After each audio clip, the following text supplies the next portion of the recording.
Doctor Baba Saheb Ambedkar open university. स्वाध्यायः परमं तपः। વિદ્યાર્થી મિત્રો, આપ જાણો છો એ પ્રમાણે વર્તમાન યુગ નોલેજ સોસાયટીનો યુગ છે.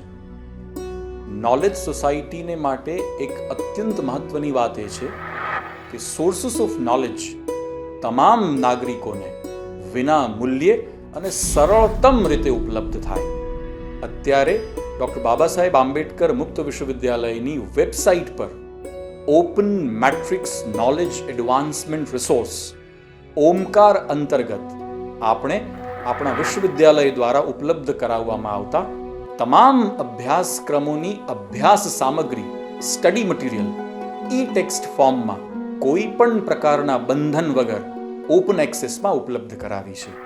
અને પ્રસન્નતા છે કે કેવળ ગુજરાતમાં જ નહીં પણ સમગ્ર દેશમાં ડૉક્ટર બાબા સાહેબ આંબેડકર મુક્ત વિશ્વવિદ્યાલય સ્ટેટ ફંડેડ એકમાત્ર ઓપન યુનિવર્સિટી છે જેણે ઓમકારનો આ સુફળ પ્રયોગ હાથ ધર્યો છે. स्वाध्यायः परमं तपः।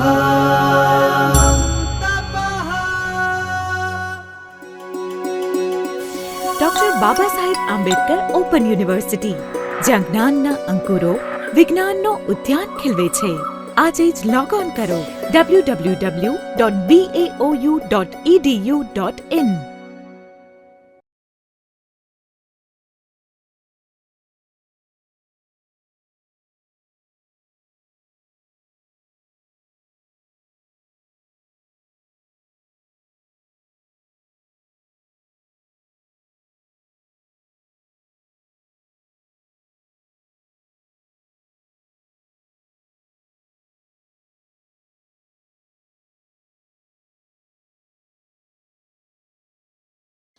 Sir is himself a PhD from the University of Chicago in 1963. He has retired as the director of UNESCO's International Institute for Education in Germany. He worked with UNESCO and UNO for nearly 20 years and contributed to various programs of research, advanced level learning, international publications, and advisory services at the local, regional, and the global level. He made a major contribution in the development of the concept of lifelong education and its application to different stages and forms of learning. Earlier, he was a professor and dean of NCERT and headed several departments including teacher education, curriculum, evaluation, and the regional colleges unit. He spearheaded the movement of examination reforms in 1960 in paper setting, designing blueprints, unit testing, internal evaluation, etc., and the impact of which still persists in practically every state and examination board in the country. And he was twice the member of the Apex Council of NCERT. Professor Dave was director of the first joint Asian curriculum research project in Tokyo undertaken by Japan in coordination with UNESCO and all Asian countries for 3 years from 67 to 70. He was chairman of the International Editorial Committee of a prestigious journal of worldwide circulation, which is called International Review of Education, for more than 10 years. And he held many other positions during his long professional career. He has authored or co-authored 35 books and over 100 professional papers. Some of the books and papers are translated in French, Spanish, Arabic, Russian, Chinese, Hungarian, and other languages. His books on lifelong education and related subjects, published from Oxford, UK, and Hamburg, Germany, are being extensively used as textbooks or a major reference books in a number of universities in US, UK, Canada, Australia, and several other countries throughout the world. થોડું વચ્ચે હું એક બહાર external જાઉં છું. કેનેડાની અંદર હું પાસી સાહેબ જોડે વાત કરતો હતો. I was there, I did a diploma in university teaching, and one of the books on the micro teaching and the aspects of non-formal assessment, I got a chance to read your book at that time, but I didn't know you in person, and it's a privilege that I am seeing you here today, sir. He has visited more than 100 countries personally and has worked with specialists from practically all 193 member states of the United Nations on various programs of education and development. He has trained more than 5,000 specialists from Latin America, Africa, Arab states, Asia and Europe, and has directed and conducted a large number of regional and international programs on various aspects of education. He has also been a consultant or advisor to several international agencies such as UNDP, UNICEF and the World Bank. In India, he was the chairman of 2 national committees on improving the quality of primary education and evaluation system of total literacy movement, and he has rendered similar services to the boards of secondary and higher education in different states. Professor Dave is a visiting professor in Gujarat Vidyapith, established by Mahatma Gandhi, and he has worked in various such capacities in several universities in different parts of the world also. In Gujarat, apart from his honorary services to Gujarat Vidyapith during his visits to India, he serves as an advisor to the Gujarat Board of Secondary and Higher Secondary Education, chairman of Quality Education Committee of the State Council of Educational Research and Training, and advisor to the State Bureau of School Textbooks. As chairman of the Divine Child School, he helped the World Water Park Foundation to establish an outstanding international institution for the children of parents living in Gujarat and abroad. Professor Dave has been made honorary member by the Vishwa Gujarati Samaj for his long and outstanding services in Gujarat, in India, and at the international level. I think with this, I leave the stage to Professor Dave and request him to bless us with his kind words and give a kind of momentum and a real impetus to you to carry out your PhD work. Thank you, all of you. આ દેશનો સામાન્ય માનવીનો અને વિશ્વનો વિકાસ કરવા માટે એક પરિવર્તનની આવશ્યકતા છે.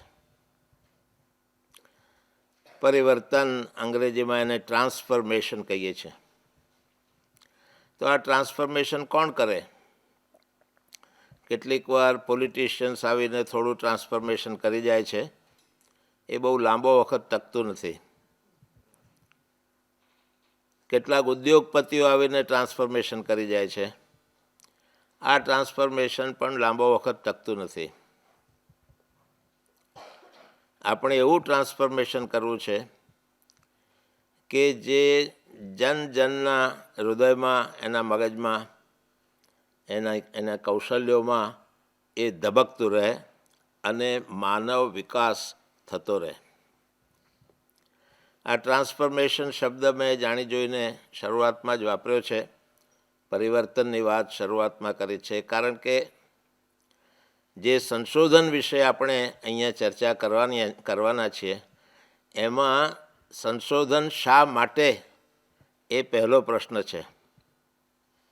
શા માટે સંશોધન કરવાનું છે? તો સંશોધન એ માનવ જીવનના પરિવર્તનનું એક સાધન છે. કેળવણી પણ પરિવર્તનશીલ હોવી જોઈએ.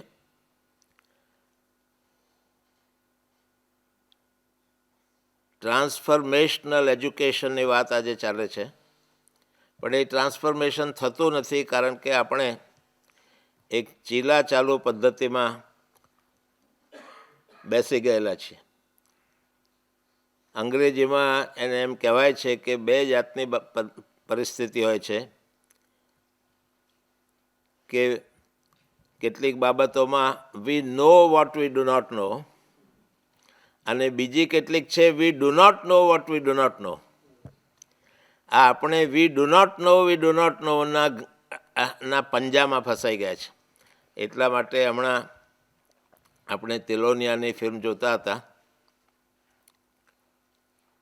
જ્યારે ડૉક્ટર બેનર્જી ત્યાં જર્મની આવ્યા ત્યારે મેં એમને મારે ઘેર ઇન્વાઇટ કર્યા હતા અને અમે લગભગ 5-6 કલાક સાથે ચર્ચા કરી હતી. એ પહેલાં પણ એ અને એમના પત્ની બંનેને અહીંયા મળવાનું થયું હતું. અને આપણી સામે એક પ્રયોગ છે. તિલોનિયા એ એક પ્રયોગ છે જેમાં કેટલીક બાબતો શીખવાની હોય છે. આજે વૈશ્વિકરણનો જમાનો આવ્યો છે, ગ્લોબલાઇઝેશનનો જમાનો આવ્યો છે, પણ ગ્લોબલાઇઝેશનનો અર્થ આપણે પૂરેપૂરો સમજ્યા નથી કેમ સમજ્યા નથી કે જે ગ્લોબલાઇઝેશન થઈ રહ્યું છે તે અધૂરું ગ્લોબલાઇઝેશન છે. બીજી રીતે કહું તો માત્ર ઇકોનોમિક ગ્લોબલાઇઝેશન છે. સોશિયલ ગ્લોબલાઇઝેશન નથી, કલ્ચરલ ગ્લોબલાઇઝેશન નથી, એથિકલ ગ્લોબલાઇઝેશન નથી, આ બધું છે જ નહીં. માત્ર એક નાનું ગ્લોબલાઇઝેશન કેટલાક લોકોએ પોતાની સ્વાર્થવૃત્તિ માટે આખા વિશ્વને માર્કેટ બનાવવા માટેનું ગ્લોબલાઇઝેશન કર્યું છે, માર્કેટ ઓરિએન્ટેડ ઇકોનોમિક ગ્લોબલાઇઝેશન. તો આપણે સંશોધનની દૃષ્ટિએ આવી બાબતોને ઝીણવટથી પકડવી પડશે. જ્યારે સંશોધન માટે આપણે કાર્ય કરીએ છીએ, એમાં ઉતરવાનો પ્રયાસ કરીએ છીએ, એની મેથોડોલોજીની વાત કરીએ છીએ, ત્યારે આપણે એક માઇન્ડસેટ બનાવવો પડશે, આપણું થિંકિંગ બદલવું પડશે. આ ગ્લોબલાઇઝેશનનો તો મેં એક નાનો જ દાખલો લીધો છે કે ગ્લોબલાઇઝેશનમાં આજે શું થયું છે અને શું થવું જોઈએ. કેટલીક વાર આવા ગ્લોબલાઇઝેશન શબ્દ આવે ત્યારે આપણે એકદમ હરખાઈ જઈએ છીએ, કારણ કે આપણે આપણા ભૂતકાળમાં જોવા માંડીએ ત્યારે આપણને એક કોટ હેંગર મળે. આ કોટ હેંગરનું નામ છે વસુધૈવ કુટુંબકમ, કે હવે આખું વિશ્વ થઈ ગયું અને ઇન્દિરા ગાંધી જેવા યુનાઇટેડ નેશન્સમાં અમારે ત્યાં પ્રવચન આપવા માટે આવે ત્યારે વસુધૈવ કુટુંબકમથી વાત કરે કે આખી દુનિયા જે છે તે એક કુટુંબ છે. પણ જે સંશોધનકાર છે, જે રિસર્ચર છે, એ એના ઊંડાણમાં ઉતરે અને એ જુએ કે આ વસુધૈવ કુટુંબકમ ક્યાંથી આવ્યું, એનો સોર્સ શું છે. આ સોર્સ શબ્દ સંશોધન માટે બહુ અગત્યનો છે. જ્યારે કોઈ પણ સંશોધન કરીએ ત્યારે એના સોર્સમાં જવું પડે, એના બીજા સોર્સિસ કાઢવા પડે. તો આ વસુધૈવ કુટુંબકમ અને ગ્લોબલાઇઝેશન એ બેને સોર્સની દૃષ્ટિએ સમજીએ તો વસુધૈવ કુટુંબકમ એટલે આખી દુનિયા એક કુટુંબ છે એવી વાત એમાં કરેલી જ નથી. આખું જૂઠાણું ચાલે છે. હું હમણાં તમને કહીશ કે કેમ એ જૂઠાણું છે. કારણ કે સંશોધનમાં જ્યારે કંઈ પણ તમે વિધાન કરો ત્યારે તમારે એનો એવિડન્સ આપવો પડે, એની ઇન્ફોર્મેશન આપવી પડે, એની સાબિતી આપવી પડે. આ બધા ગુજરાતી શબ્દો એ બધા સંશોધનના શબ્દો છે અને સંશોધનની એક વ્યાખ્યા છે, એને આ ઉદાહરણ તરફથી આપણે ઉજાગર કરવી છે. સંશોધન એટલે સત્ય શોધન, પૂર્ણવિરામ. પૂર્ણવિરામ એટલા માટે કીધું કે આપણે લાંબી લાંબી વ્યાખ્યાઓથી પરિચિત છીએ, પણ આવી ટૂંકી સૂત્રાત્મક વ્યાખ્યા હોઈ શકે એ પણ એક વિચારવા જેવું છે. સંશોધન એટલે સત્ય શોધન. હમણાં આપણે આ તિલોનિયા અને એ બધું જોયું તો એમાં એક સત્યની શોધ થઈ. શું સત્ય હતું? કે લોકલ લેવલ પર સ્થાનિક સમાજમાં સમસ્યાઓ છે, આ સમસ્યાઓનો ઉકેલ કરવા માટે સંશોધન કરવાનું છે અને એ સમસ્યાનો ઉકેલ એ સ્થાનિક પરિસ્થિતિમાંથી જ થાય છે. આ સંશોધનને નિચોડ. કેટલી સુંદર વાત. અહીંના એક નાનકડા ગામડાને સંશોધનનો નિચોડ જ્યારે તમે અમેરિકાના કોઈ શહેરમાંથી કે ત્યાંથી લાવો તો એ પાકો નિચોડ હોતો નથી. આ બહુ મોટી વાત આમાંથી નીકળી છે. કેવો પ્રયોગ થયો કે દરેક સ્થાનિક પરિસ્થિતિમાં કંઈક ને કંઈક સમસ્યાઓ હોય છે, નવી નવી સમસ્યાઓ આવતી જાય છે. માનવ વિકાસ થતો જાય તેમ તેમ નવી નવી સમસ્યાઓ આવતી જાય. આજે આપણે કેટલા બધા સેલ ફોન્સ વાપરીએ છીએ. અહીંયા બેઠેલામાંના મોટાભાગના લોકોના ખિસ્સામાં સેલ ફોન્સ હશે, પણ દર વર્ષે કરોડો કમ્પ્યુટર્સ, કરોડો લેપટોપ્સ, કરોડો સેલ ફોન્સ એ બધા નકામા થતા જાય છે. અને એનો કચરો જે છે એ કચરાને હલ કરવા માટેનો એક નવો આખું શાસ્ત્ર ઊભું થયું છે. અને આ શાસ્ત્રનું નામ છે ગાર્બોલોજી. ગાર્બેજને હટાવવા માટેનું શાસ્ત્ર ગાર્બોલોજી, આ સંશોધન છે. એ lopsided economic globalization is exploitative globalization. જ્યારે એમાંથી હોલિસ્ટિક ગ્લોબલાઇઝેશન થાય ત્યારે એ ગ્લોબલાઇઝેશન ઇમેન્સિપેટિવ ગ્લોબલાઇઝેશન થાય. આ એક બહુ જ મોટો ભેદ છે. અને આ રીતે જ્યારે આપણે સંશોધન કરીને શોધી કાઢીએ કે શું થઈ રહ્યું છે ને શું કરવા જેવું છે, આ જાતનો એક સર્જનાત્મક કાર્ય, એનું નામ છે સંશોધન. સંશોધન એ સર્જનાત્મક કાર્ય છે. આપ સૌ અહીંયા સંશોધન કરવા માટે, સંશોધન અંગે આંબેડકર યુનિવર્સિટીમાં દાખલ થવા માટે, સંશોધન કરીને પીએચડીની ડિગ્રી મેળવવા માટે આવ્યા છો, તે બહુ સારી વાત છે. પણ આપણે એ પણ સમજવાનું છે કે માનવ જાતના એમની ક્ષમતા પ્રમાણેનું એક આમ પિરામિડ બનાવો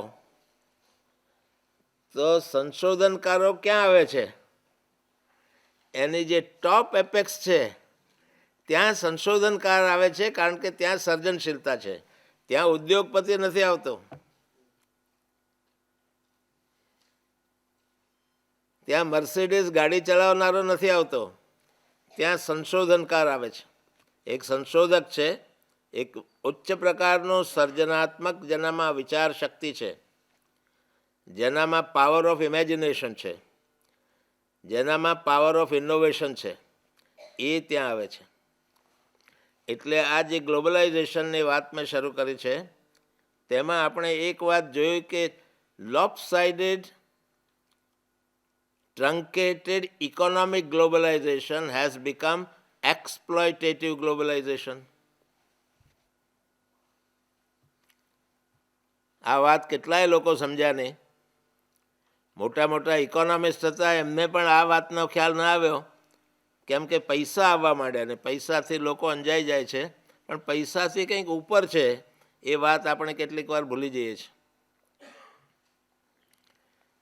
તો ગ્લોબલાઇઝેશન સામે આપણો વાંધો નથી, પણ એ હોલિસ્ટિક ગ્લોબલાઇઝેશન હોવું જોઈએ.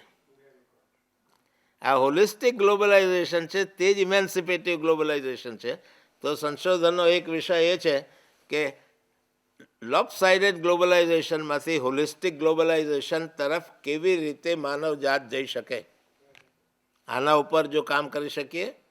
હવે એ જે ગ્લોબલાઇઝેશન છે એમાં 3 વિભાગો છે. ગ્લોબલાઇઝેશન એટલે વૈશ્વિકતા આવે એટલે બાકીનું જતું રહે, તે આખી સંકલ્પના, એ પરિકલ્પના જ ખોટી છે. એમાં 3 વિભાગ છે. મોટા મોટા વિભાગો આપું છું. એક વિભાગ છે તે સ્થાનિકતા, બીજો વિભાગ છે તે રાષ્ટ્રીયતા, અને ત્રીજો વિભાગ છે તે વૈશ્વિકતા. આ જ્યારે આખું મેઘધનુષ્ય બનાવો ત્યારે વૈશ્વિકીકરણ થયું કહેવાય. તમારા દેશને વેચીને, તમારી કોમ્યુનિટીને વેચીને, તમારા ગામને વેચીને વૈશ્વિકતા કરવા જાઓ તો એ વૈશ્વિકતા સાચી હોય નહીં. એટલે વૈશ્વિકતામાં આ ભાવ રહેલો છે. અને એ ભાવ પેલા વસુધૈવ કુટુંબકમવાળાએ આપ્યો છે, પણ આપણે તો એક નાનકડો કકડો લઈને લોકોને વેચવા નીકળી પડ્યા છીએ કે ભાઈ જુઓ, હિન્દુસ્તાનના લોકો, ભારતના લોકો વસુધૈવ કુટુંબકમમાં માને છે. એવું નથી. કારણ કે સંશોધન એટલે સત્યશોધન. તો સાચું શું છે? આ એક ઉદાહરણ તરીકે લઉં છું. સત્ય શોધન કરવાનું છે આપણે. પછી તમે શિક્ષણમાં કરો, સમાજશાસ્ત્રમાં કરો, ઇતિહાસમાં કરો, એને હિસ્ટોરિકલ મેથડથી તમે એ કરો, કેસ સ્ટડીની મેથડથી કરો, એક્સપેરિમેન્ટલ મેથડથી કરો, જે મેથોડોલોજી વાપરવી હોય એનાથી એ કરો, પણ અંતે સત્ય શોધન થવું જોઈએ. તો આમાં શું કહેવામાં આવ્યું છે? તો પહેલી વાત તો એ આપણે શોધી કાઢવાની છે કે આ જે વસુધૈવ કુટુંબકમ છે તે એક સુભાષિતનો ચોથો ભાગ છે. તો બાકીના 3 ભાગ શું કહે છે? આવા પ્રશ્નો ઉઠાવવા પડે સંશોધનમાં, માનસિક રીતે પ્રશ્નો ઉઠાવવા પડે. તો એ આખી વાત હું તમને કહું ત્યારે ખ્યાલ આવશે કે વસુધૈવ કુટુંબકમનો ગૂઢાર્થ શું છે. એમાં એમ કહ્યું છે કે અયમ નિજ પરો વેતિ ગણના લઘુચેતસામ ઉદાર ચરિતા નામ તું વસુધૈવ કુટુંબકમ. આખી દુનિયાના લોકોના 2 ભાગ કરી નાખ્યા છે. દુનિયામાં 2 પ્રકારના લોકો છે. એક પ્રકારના માણસો છે તે અયમ નિજ પરો વેતિ કરનારા, આ મારું, આ તારું, આ મારું, આ તારું, આ મારું, આ તારું કરનારા, જેની પાસે આઈનેસ અને મીનેસ અને માઇનેસ એ બહુ મજબૂત છે. પણ એને એ ખબર નથી કે જ્યારે આઈનેસ ને માઇનેસ મજબૂત થાય છે ત્યારે એમાંથી અધરનેસ જન્મે છે, અને જ્યારે અધરનેસ જન્મે છે ત્યારે એમાંથી કોન્ફ્લિક્ટ થાય છે, એમાંથી વિખવાદ ઉત્પન્ન થાય છે, એમાંથી ડિસ્ટ્રક્શન ઊભું થાય છે. અને આ સુભાષિત એમ કહે છે કે અયમ નિજ પરો વેતિ ગણના લઘુચેતસામ. આવા જે લોકો છે તે લઘુચેતસામ છે. લઘુચેતસામ એટલે સ્મોલ માઇન્ડેડનેસ.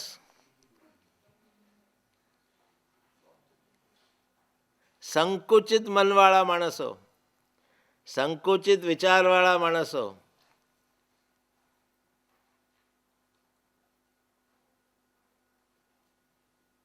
જે માત્ર પોતાનું જ વિચારે છે, બીજાનું નથી વિચારતા, એવા માણસો જે છે તે અયમ નિજ પરો વેતિ ગણના લઘુચેતસામ. એટલે ખરેખર તો જે લઘુચેતસામ છે, શોર્ટ સાઇટેડ છે. આવા જે લોકો છે એની સામે એક બીજો પણ વર્ગ છે, ભલે નાનો હોય પણ એ વર્ગ છે. ત્યાં આપણા પાસે સાહેબ જેવા લોકો આવે, એ કહે છે કે ઉદાર ચરિતા નામ તો વસુધૈવ કુટુંબકમ. પણ જે એક નાનો વર્ગ છે જે ઉદાર ચરિત છે. ઉદાર ચરિત એટલે બ્રોડ માઇન્ડેડનેસ, લાર્જ હાર્ટેડનેસ. આ જે લાર્જ હાર્ટેડનેસ અને બ્રોડ માઇન્ડેડનેસ છે, જે લોકો સમાજ માટે મરી ફીટવા માટે તૈયાર છે, જે લોકો પોતાના ખિસ્સા ભરવા માટે નહીં પણ સમાજની સેવા માટે બહાર નીકળેલા છે, આવા જે લોકો છે. અને આમાં ઘણી બાબતો મૂકી શકાય છે, પણ મારે 1-2 બીજી બાબત કહેવી છે વક્તવ્ય પૂરું કરું તે પહેલાં. એમાં એમ કહ્યું છે ઉદાર ચરિતા નામ તું વસુધૈવ કુટુંબકમ. માત્ર આ લોકો માટે જ આ દુનિયા છે તે કુટુંબ છે. આખી દુનિયાના લોકો છે તે આવા નથી ને આ નથી. એટલે ઉદાર ચરિતા નામ તો વસુધૈવ. આવી જાતનું ઝીણવટપૂર્વકનું એનાલિસિસ જ્યારે આપણે કરીએ, પછી એ ક્વોલિટેટિવ એનાલિસિસ હોય કે ક્વોન્ટિટેટિવ એનાલિસિસ હોય. રિસર્ચ મેથોડોલોજીના 2 મોટા ભાગ પાડી શકાય એવું છે. એક ક્વોલિટેટિવ એનાલિસિસ અને બીજું ક્વોન્ટિટેટિવ એનાલિસિસ. હંમેશા ક્વોન્ટિટેટિવ એનાલિસિસ કરીને અને આપણા ડેટાનું સ્ટેટિસ્ટિકલ વોશઆઉટ કરીને સમખાવા એ જ રિસર્ચ છે એવું ન માનતા. રિસર્ચનો અર્થ એ છે કે તમારે સાચું શું છે તે શોધતા જવું,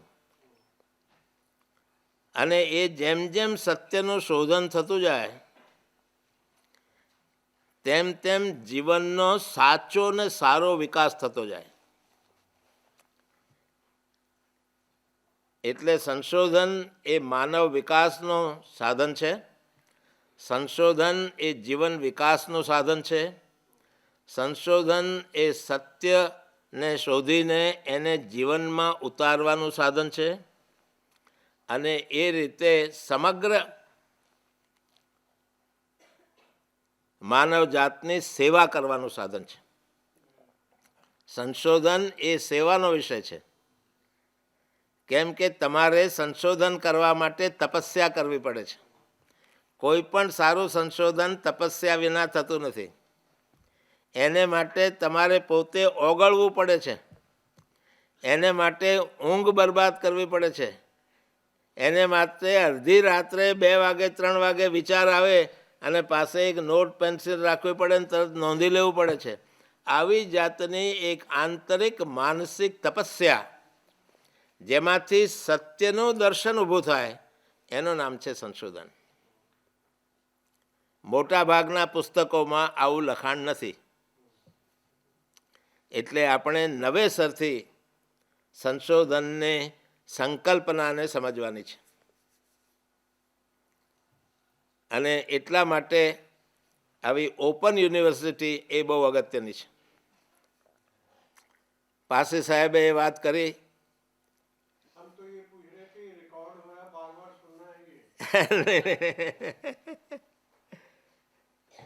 मुझे पता नहीं है कि रिकॉर्ड कर रहे हैं नहीं कर रहे हैं. कर रहे तो भी अच्छा है, नहीं करे तो भी मेरे लिए तो अच्छा है, क्योंकि मैं तो आपको जो मुझे बुलाया गया है ये कहने के लिए आया हूँ और जो मुझे सत्य लगता है वो मैं कह रहा हूँ.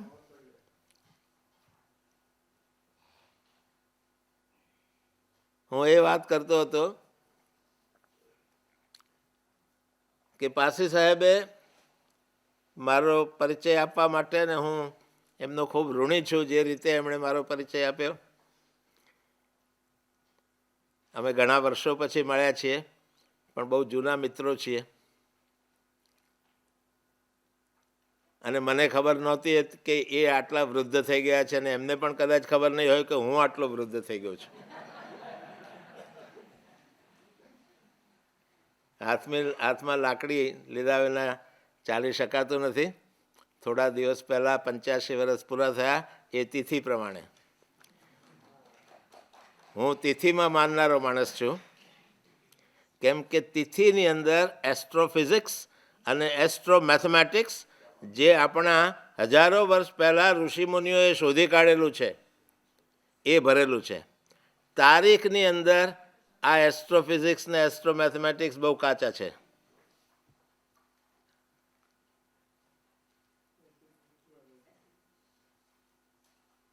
જે દિવસે તિથિ પ્રમાણે મારી વરસગાંઠ હતી ત્યારે હું રસ્તા પર હતો. અમદાવાદથી સણોસરા જતો હતો. સણોસરાની અંદર એક ઓટોનોમસ કોલેજ છે. એનો વાર્ષિકોત્સવ બીજે દિવસે ઉજવવાનો હતો અને ત્યાં એક મનુભાઈ પંચોળી કરીને બહુ મોટા વ્યક્તિ થઈ ગયા. એમનું નામ જ દર્શક હતું. એ દર્શકની સ્મૃતિમાં અને એક નાનાભાઈ ભટ્ટ ત્યાં થઈ ગયા એમની સ્મૃતિમાં મારે એક જ દિવસમાં 2 વ્યાખ્યાનો આપવાના હતા. એટલે કોઈકની મદદથી હાથ પકડીને મને લઈ ગયા ત્યાં ગાડીમાં. ત્યાં ગયો ત્યારે વાતચીત થઈ. મેં કહું આજે મારી વરસગાંઠ છે. એટલે કે ઓહો તોય તમે આવ્યા? મેં કહું એટલા માટે જ હું આવ્યો છું. કારણ કે તમે જ્યારે 85 વર્ષ પૂરા કરો, 86મા વર્ષમાં પ્રવેશો, ત્યારે સણોસરા જેવી પવિત્ર જગ્યા, એક કેળવણીનું એક મોટું સ્થાન, ત્યાં જવાનું તમને મળે કેવી રીતે? એટલે મેં કહું મારે માટે તો આ કેળવણીનું યાત્રાધામ છે અને હું તો યાત્રા કરવા માટે આવ્યો છું. બાકીના પ્રવચનો વગેરે તો મારા માટે બોનસ તરીકે હું માનું છું. આવતીકાલે તારીખ પ્રમાણે વરસગાંઠ છે. પણ મુખ્ય વાત જે પાસી સાહેબે કહી તે સમજવા જેવી છે. એમણે એમ કહ્યું કે જે ફોર્મલ એજ્યુકેશન છે એનું એક ફોર્માલિઝમ છે અને એ ફોર્માલિઝમ એ આપણને જકડી રાખે છે. એમાંથી જે જાતની કેળવણી ઉત્પન્ન થવી જોઈએ તે કેળવણી ઉત્પન્ન નથી થતી, કારણ કે એમાં પેલી સંકુચિતતા છે. અને એટલા માટે એક શબ્દ આજથી 45-50 વર્ષ પહેલાં ઊભો કર્યો. ડીફોર્મલાઇઝેશન ઓફ ફોર્મલ એજ્યુકેશન. ડીફોર્મલાઇઝેશન. આ જે વાડાઓ છે એને તોડો. તિલોનિયામાં પણ એ મુખ્ય વાત કરી કે ડીફોર્મલાઇઝેશન. એજ્યુકેશન આવશ્યક છે.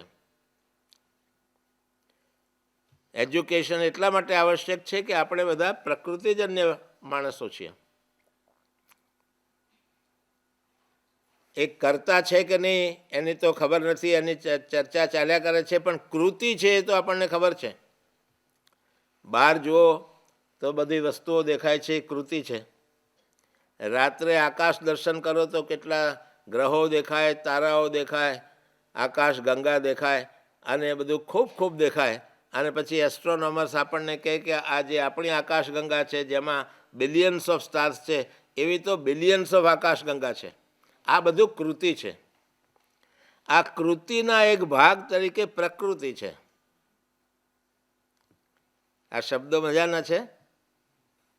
એટલે પાસી સાહેબે કહ્યું કે તમે અંગ્રેજીમાં બોલશો કે ગુજરાતીમાં? ત્યારે મેં કહું આખું ગુજરાતીમાં બોલીશ ને અડધું અંગ્રેજીમાં બોલીશ. એટલે મારે એક પ્રવચનમાં 1.5 પ્રવચન આપવાનું છે. કૃતિ કરતા કૃતિ, કૃતિના એક ભાગ તરીકે પ્રકૃતિ. આ છે તે એક પેરેડાઇમ છે સંશોધન કરવા માટેનું. કૃતિ, એની નીચે પ્રકૃતિ. પ્રકૃતિના એક ભાગ તરીકે મનુજ કૃતિ છે. મનુજ કૃતિ એટલે કોણ? હું ને તમે. હવે આ મનુજ કૃતિની અંદર તમારામાં ને મારામાં, જેને શિક્ષણ આપવાનો આપણે પ્રયાસ કરીએ છીએ, ફોર્મલ એજ્યુકેશનની વાત કરીએ છીએ, એમાં કેટલીક પ્રાકૃતિક શક્તિઓ આપેલી છે. એ જન્મજાત શક્તિઓ છે. અને એમાંથી આ જે શક્તિઓ છે તે 2 ધારી તલવાર છે. અને આ જ મનુકૃતિ અમુક જાતના કાર્યો કરે, અમુક પ્રકારનું શિક્ષણ આપે, અમુક પ્રકારનું સેવા કાર્ય થાય, પ્રોજેક્ટ્સ થાય વગેરે, તો એમાંથી સંસ્કૃતિ ઉત્પન્ન થાય છે.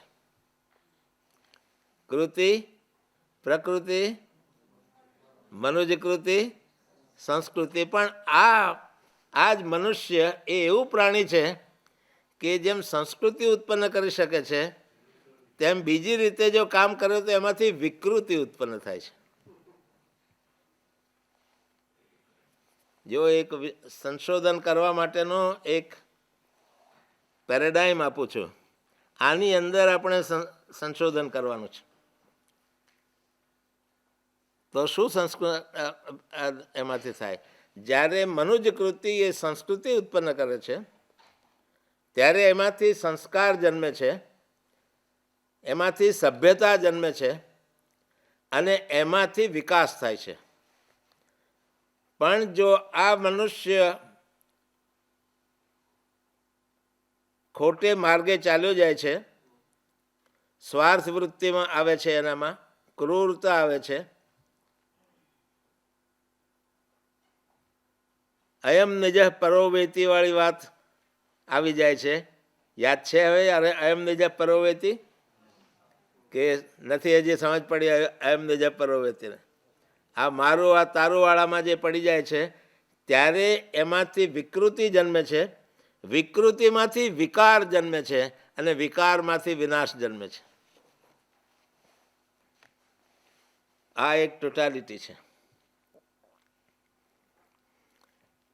એટલે આપણી ચેલેન્જ એ છે, આપણો પડકાર એ છે કે આ મનુજ કૃતિને સંસ્કૃતિ તરફ કેમ વાળવી અને વિકૃતિ તરફ જતા કેમ અટકાવવી.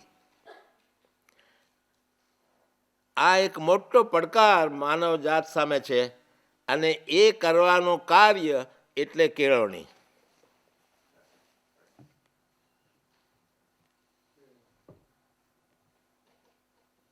આ કેળવણી છે, આ શિક્ષણ છે. આપણે પ્રકૃતિજન્ય લોકો છીએ, અને પ્રકૃતિ એટલું બધી મજબૂત છે આપણને ખબર નથી પડતી. પરમ દિવસે અહીંયા એક પ્રવચન આપવાનું હતું. ગુજરાત યુનિવર્સિટીની સામે એક કનોરિયા આર્ટ સેન્ટર છે અને ત્યાં ડૉક્ટર અઢિયા અને મને 2 જણને બોલાવ્યા અને એક પ્રશ્ન કર્યો કે ભાઈ માતૃભાષા એટલે શું? તો મેં એનો જવાબ એ આપ્યો કે બાળક જ્યારે દુનિયામાં આવે છે, એનો જન્મ થાય છે, બાળકનો માતા જન્મ આપે છે 9 મહિના પછી, એ જન્મ પહેલાં જે શીખેલી ભાષા છે, જન્મ પહેલાં જે ભાષા શીખાય છે એનું નામ માતૃભાષા.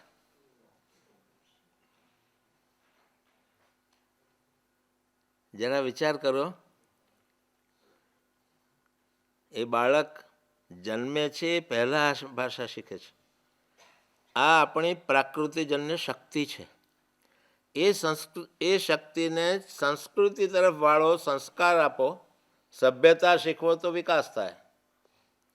અને જો એમાં વિકૃતિ આવી ગઈ, જેના ચાન્સીસ વધારે છે, સંસ્કૃતિ કરતાં વિકૃતિ આવવાના ચાન્સીસ વધારે છે, માટે આ કેળવણીની જરૂર છે. પણ કેવી કેળવણી? Formal education is not the answer. Total education, holistic education, સર્વાંગીણ કેળવણી, સર્વગ્રાહી કેળવણી, સર્વ સમાહિત કેળવણી,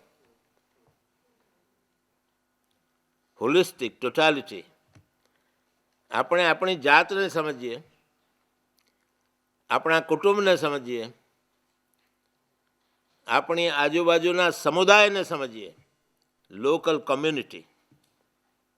કેટલીક વાર મારે ગુજરાતી શબ્દ વાપર્યા પછી મારા મિત્રો સમજે છે કે એના માટે અંગ્રેજી શબ્દ આપીને સમજાવવું પડે.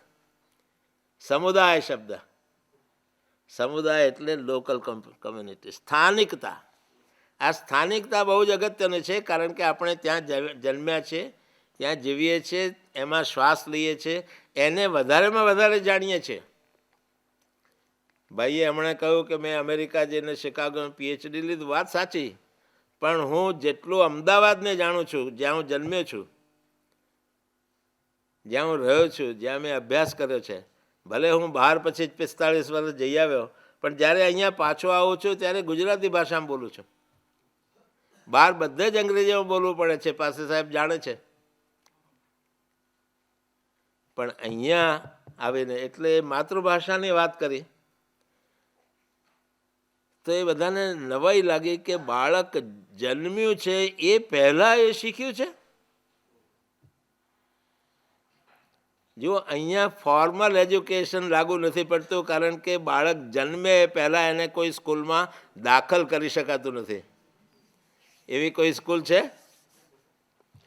તો એના સંશોધનો થયા. એના સંશોધનો એ થયા કે શિક્ષણ છે તે અમુક રીતે થાય છે. એમાં 3 મુખ્ય શબ્દો છે: નેચર, નર્ચર અને કલ્ચર.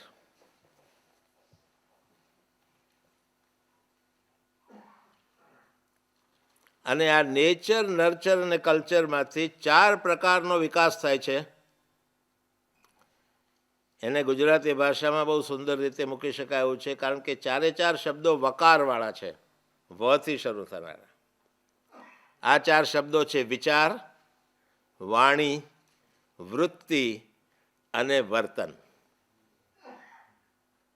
માનવને વિચાર કરતો કરવો, આ કેળવણીનો એક મુખ્ય આશય છે.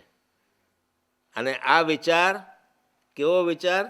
સંસ્કૃતિ તરફ જવાનો વિચાર અને વિકૃતિનો એક બાજુ મૂકવાનો વિચાર. બીજું છે તે વાણી, બોલતા આવડવું જોઈએ, અભિવ્યક્તિ થવી જોઈએ, કારણ કે આ એક અભિવ્યક્તિ, મૌખિક અભિવ્યક્તિ અને લેખિત અભિવ્યક્તિ એ માનવનો એક વિશિષ્ટ લક્ષણ છે. આજ સુધી આપણને એ ખબર નથી પડી કે કોઈ બીજી કોઈ પશુ હોય, પક્ષીઓ હોય,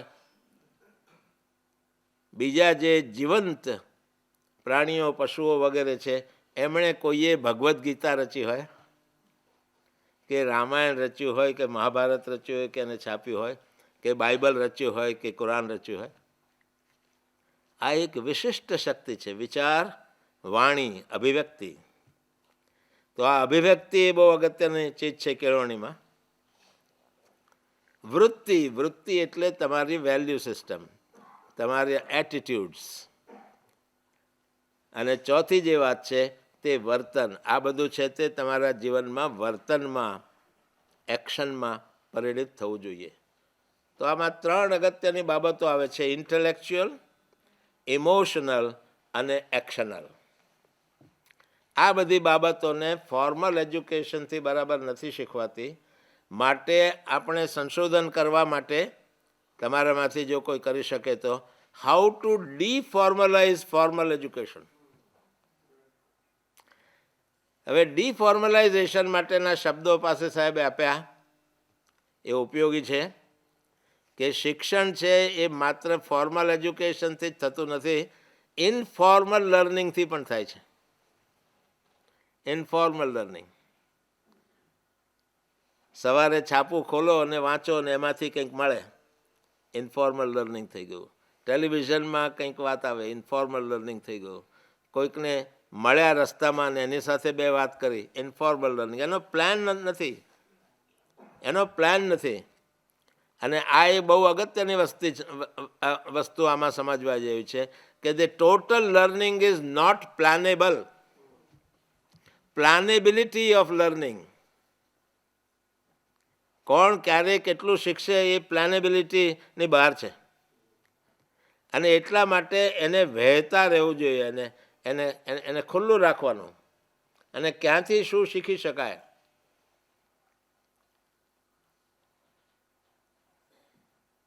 અહીંયા આવતા હતા ત્યારે અમે રસ્તામાં વાત કરી. ભાઈએ કહ્યું, યોગેશભાઈએ કહ્યું કે એમણે 3 ગાંધી કથા કરી.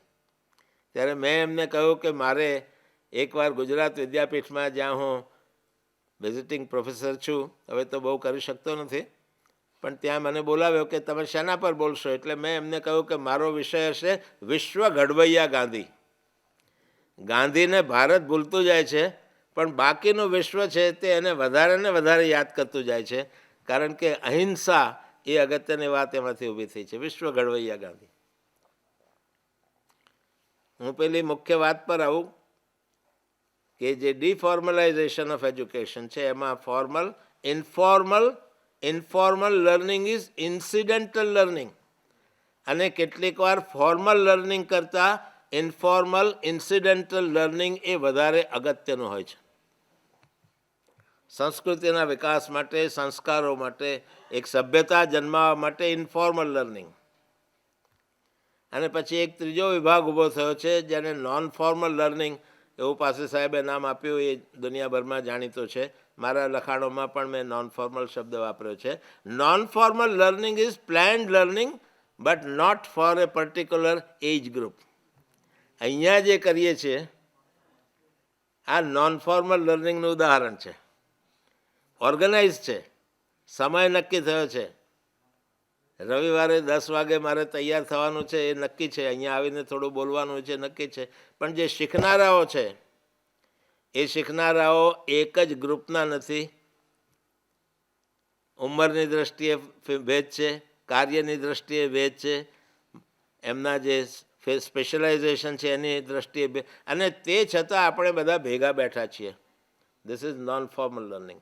આમ ફોર્મલ, ઇન્ફોર્મલ અને નોન ફોર્મલ લર્નિંગ છે તે જીવનભર ચાલ્યા કરે છે.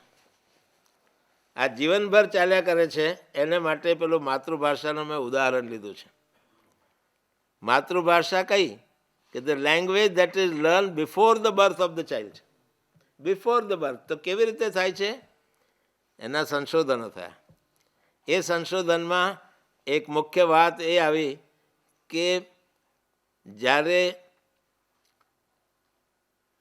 માતાના ગર્ભમાં એક ગર્ભાધાન થાય છે ત્યારે ગર્ભની અંદર જે ફીટસનો વિકાસ થાય છે એમાં ચેતાતંત્ર ક્યારે કાર્યરત થાય છે? જો ક્વેશ્ચન, રિસર્ચ. એને અંગેના ખૂબ સંશોધનો થયા છે. દુનિયાના જુદા જુદા ભાગમાં સંશોધનો થયા છે. ચેતાતંત્ર, અંગ્રેજીમાં આપણે એને નર્વસ સિસ્ટમ કહીએ છીએ, એમાં ન્યુરોન્સ ઊભા થાય છે. ગુજરાતીમાં આપણે એને જ્ઞાન કોષો કહીએ છીએ. આ જ્ઞાન કોષો હજારોની સંખ્યામાં, લાખોની સંખ્યામાં વિકાસ પામે છે. અને એ જાણવા મળ્યું છે કે જ્યારે માતાના ઉદરમાં રહેલો ગર્ભ 6 અઠવાડિયાનો જ થાય છે, ત્યારથી એ ચેતાતંત્ર કામ કરતું થાય છે. એના પહેલાં પણ થતું હશે, પણ આપણે સંશોધન પ્રમાણે આટલું જાણીએ છીએ. આજે સંશોધન આપણને 2 વસ્તુ શીખવે છે. એક તો એ શીખવે છે કે આપણે શું નવું જાણ્યું, પણ સંશોધન એ પણ આપણને શીખવે છે કે આપણે હજી શું નથી જાણતા. આ બહુ મોટી વાત છે. એટલે કેટલીક વાર અંગ્રેજીમાં અમે એમ કહીએ છીએ કે research is a process of discovery of your ઇગ્નરન્સ.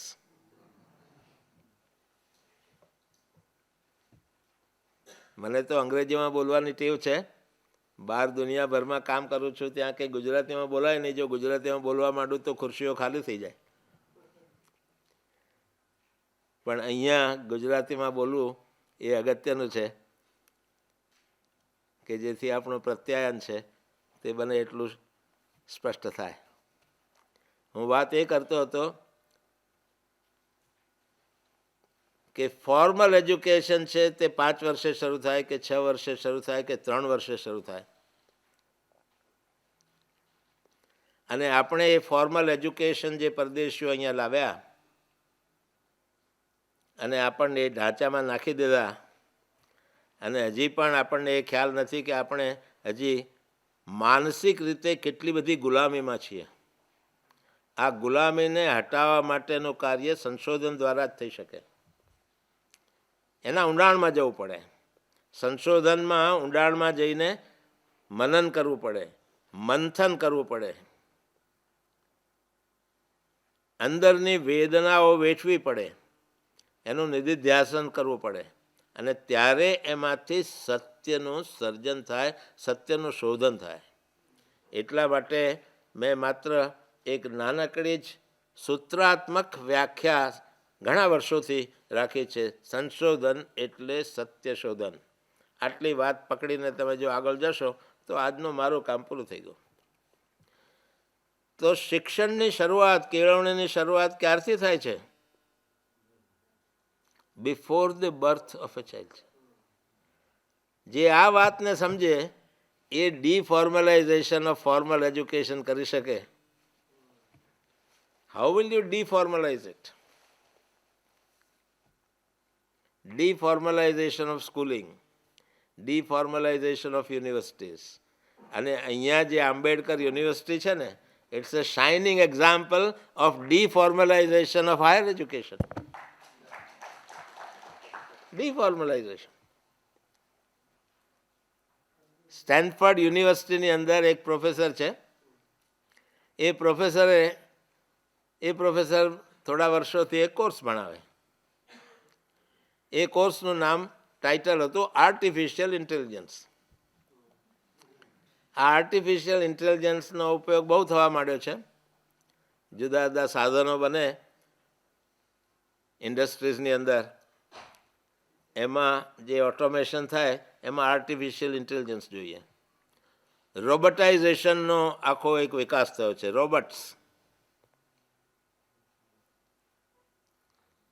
એ રોબોટાઇઝેશનમાં પણ આર્ટિફિશિયલ ઇન્ટેલિજન્સ જોઈએ. આપણો જે વિશ્વનાથ આનંદ જે ચેસ રમે છે, એની સામે IBM વાળાએ એક મશીન બનાવી છે, અને એની સામે ચેસ રમે છે, અને કોણ જીતે છે એની હરીફાઈ થાય છે. એ જે મશીન છે એમાં આર્ટિફિશિયલ ઇન્ટેલિજન્સ છે.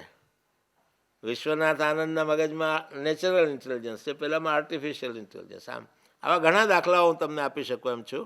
ટૂંકમાં આર્ટિફિશિયલ ઇન્ટેલિજન્સ પર એણે એક કોર્સ ઓફર કર્યો 2011ના માર્ચ મહિનાના સેમેસ્ટરમાં સ્ટેનફર્ડ યુનિવર્સિટીમાં. એટલે 100 વિદ્યાર્થીઓ દાખલ થયા. એ 2-4-5 વર્ષથી એ કોર્સ કરતો હતો ને 100 વિદ્યાર્થીઓ થયા. એમાં એને એક વિચાર આવ્યો. સંશોધન છે એ આવા વિચારમાંથી જન્મે છે કે અહીંયા સ્ટેનફર્ડ યુનિવર્સિટીમાં હું એક આવા ઓરડામાં 100 વિદ્યાર્થીઓને પૂરીને ભણાવું છું, એને બદલે આ જે ફોર્મલ સિસ્ટમ છે એને હું ડીફોર્મલાઇઝ કરી નાખું અને આ કોર્સ છે તે ઓપન કોર્સ તરીકે આપું. તમારે ત્યાં એ વાત આવી છે કે ઓપન કોર્સ, અને એ ઓપન કોર્સ ઓનલાઈન આપું. એટલે એક નવો શબ્દ એમાંથી નીકળ્યો, ઓપન ઓનલાઈન કોર્સીસ. અને એ જ્યારે એણે પહેલી વાર આપ્યું ત્યારે એમાંથી ચોથો શબ્દ નીકળેલો છે. 100 વિદ્યાર્થીઓ દાખલ થતા હતા, એને બદલે માર્ચ 2011માં 1,60,000 વિદ્યાર્થીઓ દાખલ થયા. એક કોર્સમાં 1,60,000 વિદ્યાર્થીઓ 23 જુદા જુદા દેશોમાંથી. કેવી રીતે થયું? ડીફોર્મલાઇઝેશન. એટલે એને થયું કે આ તો એક માસ સ્કેલ પ્રોગ્રામ થવા માંડ્યો છે, માટે એણે માસ સ્કેલ શબ્દ આપ્યો કે માસિવ ઓનલાઈન ઓપન કોર્સીસ, અને એનો એક્રોનિમ બનાવ્યું મૂક્સ. આપણે આ શબ્દ બહુ સરળતાથી યાદ રાખી શકીએ એમ છીએ, કારણ કે મોક્ષ અને મોક્ષ એ બે બહુ નજીકના શબ્દો છે. આ મોક્ષ દ્વારા મોક્ષ થાય. આંબેડકર યુનિવર્સિટી દ્વારા તમારો અને મારો મોક્ષ થઈ શકે. ઓપનનેસ, ઓપન યુનિવર્સિટી દ્વારા. Open university. 1 મિનિટ, અમારે બંધ કરવાનું છે. અચ્છા,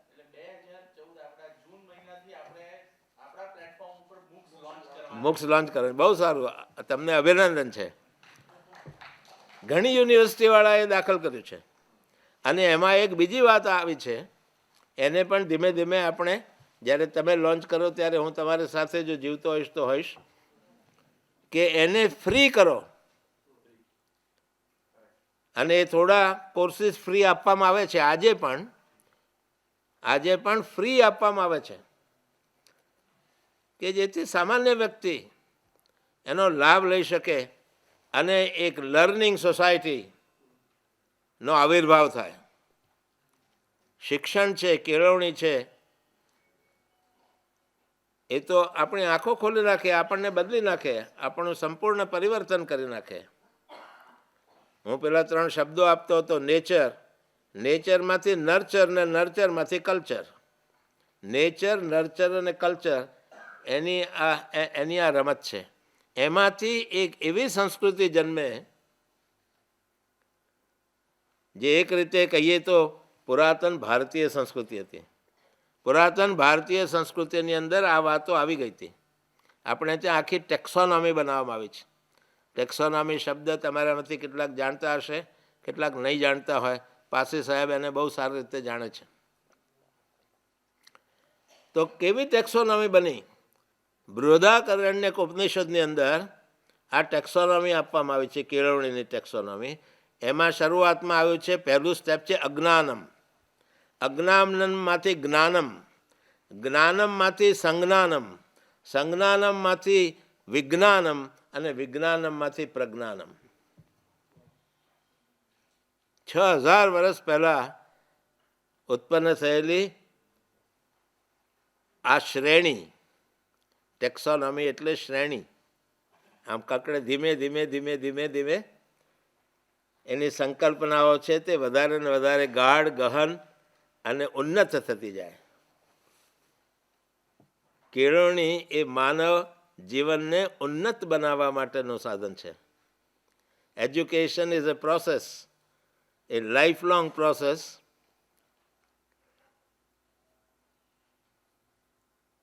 of human empowerment but also human enlightenment for the achievement of a better and higher quality of life. માનવ જીવનને માત્ર બહેતર જ નથી બનાવવાનું, પણ ઉન્નત બનાવવાનું છે, ઉપર લઈ જવાનું છે. આને નામ છે કેળવણી. આવી કેળવણી માટે એ કાર્ય કરવાનું છે. તો પહેલાંમાં જ્યારે એ બાળક માતાના ગર્ભમાં હોય છે ત્યારે માતા જે બોલે છે એની છાપ પેલા ગર્ભમાં પડેલા બાળકના ચેતાતંત્ર ઉપર પડે છે. કેમ કે એ ઉમ્બિલિકલ કોર્ડ જે હોય છે એનાથી એ જોડાયેલું હોય છે, સતત જોડાયેલું હોય છે. ત્યાંથી કેળવણીની શરૂઆત થાય છે. તો આ કેળવણીને ફર્સ્ટ સ્ટાન્ડર્ડ ને સેકન્ડ સ્ટાન્ડર્ડ સાથે શું સંબંધ છે ભાઈ? આ તો આપણા ઉપર થોપી દીધેલું છે. આપણે ત્યાં કોઈ દિવસ ફર્સ્ટ સ્ટાન્ડર્ડ ને સેકન્ડ સ્ટાન્ડર્ડ ને થર્ડ સ્ટાન્ડર્ડ હતા જ નહીં. આ 150 વર્ષ પહેલાંની ગુલામીને લીધે આપણે આમાં ગૂંચવાઈ ગયા છીએ. એને તોડી નાખીએ ત્યારે ખબર પડે કે એની પહેલી કેળવણીનો જે પહેલું સ્ટાન્ડર્ડ જે છે ને એ તો માતાના ગર્ભમાં 6 અઠવાડિયાની ઉંમરે થયેલું છે. એટલા માટે મેં મારું કાર્ય ક્ષેત્ર બદલ્યું અને લાઈફ લોંગ લર્નિંગ ઉપર હું ગયો. આખી વાતને ફેંકી દીધી. યુનાઇટેડ નેશન્સવાળાએ તો મને એક જુદા કામ માટે બોલાવ્યો હતો, પણ મેં યુનાઇટેડ નેશન્સ ઉપર એક બીજી વાત મૂકી દીધી અને એનાથી લોકોએ સ્વીકારી એ વાતને. હું એ વાત કહેવા માગું છું કે માતા જે બોલે છે એની અસર, એની ઇમ્પ્રિન્ટ એ પડે છે અને આખી કેળવણી એ ઇમ્પ્રિન્ટ પર આધારિત છે. હું જે જોઉં છું એની ઇમ્પ્રિન્ટ મારી આંખોમાં રેટિના ઉપર એનું પ્રતિબિંબ પડે. ત્યાં ન્યુરો ટ્રાન્સમીટર્સ છે અને એ ન્યુરો ટ્રાન્સમીટર્સ છે તે મારી જે અંદરની જે વિઝ્યુઅલ કોર્ટેક્સ છે એ કોર્ટેક્સમાં જઈને છાપ પાડે. અને આ છાપ પાડવી એ સાદો ગુજરાતી શબ્દ છે, ઇમ્પ્રિન્ટ અંગ્રેજી શબ્દ છે. અને આપણે ત્યાં ગુજરાતીમાં, હિન્દીમાં, બીજી ભાષાઓની અંદર એક બહુ સુંદર શબ્દ છે છાપ માટે, અને એનું નામ છે સંસ્કાર. સંસ્કાર એટલે છાપ. એટલે ત્યાંથી એ છાપ પડે. માતા બોલે એની છાપ પડે, સંસ્કાર પડે. માતા જે સાંભળે છે એના સંસ્કાર પડે. માતા જે વિચારે છે એના પણ સંસ્કાર પડે. માતા જે વાંચે છે એના સંસ્કાર. અને ત્યાંથી કેળવણીની શરૂઆત થાય છે. તો આ કેળવણીને જુદી રીતે સમજવા માટે પાસી સાહેબ એ શબ્દો વાપર્યા એટલે હું આ લાઈફ લોંગ લર્નિંગ પર આવ્યો છું કે ત્યાંથી એ શરૂઆત થાય છે. Education begins with the beginning of life. Beginning of life ક્યાં થાય છે? જન્મમાં નહીં, ગર્ભાધાનથી. And education continues throughout one's life cycle. It ends only with the end of life. Education begins with the beginning of life and ends only with the end of life. It is a natural process, જેમાં incidental informal learning થાય. It is also a planned process, જેમાં formal learning થાય. એનો વિરોધ કરવાની જરૂર નથી, પણ એનો ઢાંચો બદલવાની જરૂર છે. આપણે એમાં જકડાઈ ગયા છીએ.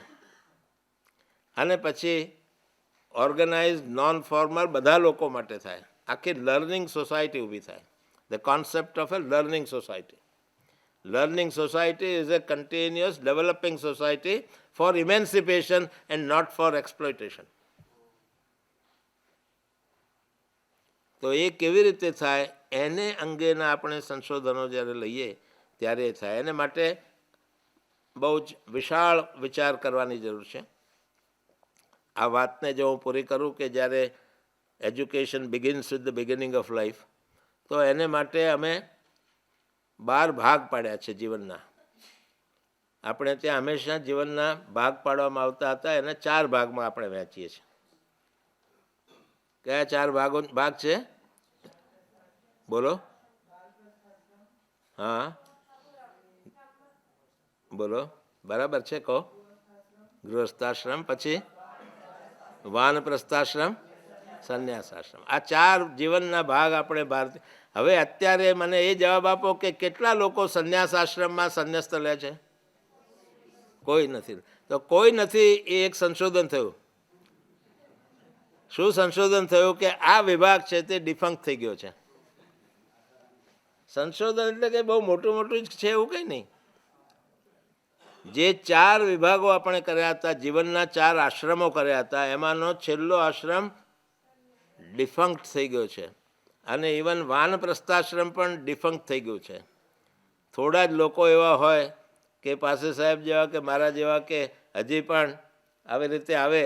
ગઈકાલે પરમ દિવસે ત્યાં ભાષણ આપવા ગયો, ભાષણને અંતે મને એક એન્વેલપ આપ્યો. એટલે મેં એમને એન્વેલપ ખોલ્યા વિના પાછું આપ્યું. મેં કહ્યું બેન આમાં શું છે? એક તન્વીબેન શાહ કરીને એના ઓર્ગેનાઇઝર છે. આમાં શું છે? તે કે સાહેબ અમે પૈસા આપીએ છીએ આટલા હજાર. મેં કહ્યું એ તમારી પાસે રાખો, કારણ કે જો હું એ પૈસા લઉં તો મેં જે સેવા કરી છે તે સેવા ન ગણાય. આ રીતે એક એક એક એક મૂલ્યને સ્થાપિત કરવું પડે. એને માટે તમારે ફના થવું પડે. એટલે વાનપ્રસ્થાશ્રમ પણ અડધું જતું રહ્યું છે, સંન્યાસ આશ્રમ આખું જતું રહ્યું છે. એવું જ વેસ્ટર્ન કન્ટ્રીઝમાં થયું છે. મારું અડધું જીવન વેસ્ટર્ન કન્ટ્રીઝમાં અને જુદી જુદી જગ્યાએ ફરવામાં 100-125 દેશોમાં જાતે ફરી આવ્યો છું. ત્યાં ગયું, જાપાનમાં 3 વર્ષ રહ્યો. એ બધામાંથી હું શીખ્યો કે ત્યાં શું થાય છે. તો ત્યાં જીવનના 3 ભાગ પાડવામાં આવે છે. જો આમાં સોશિયોલોજીનું પણ રિસર્ચ છે, સાયકોલોજીનું પણ રિસર્ચ છે, એજ્યુકેશનનું રિસર્ચ છે વગેરે. 3 ભાગ પાડવામાં આવે છે: the stage of education, the stage of work and the stage of retirement. આ 3 ભાગ પાડે છે. આ રિટાયરમેન્ટનો જે વાત છે તે આપણે ત્યાં છેલ્લા 200 વર્ષમાં જ આવી છે, 150 વર્ષમાં.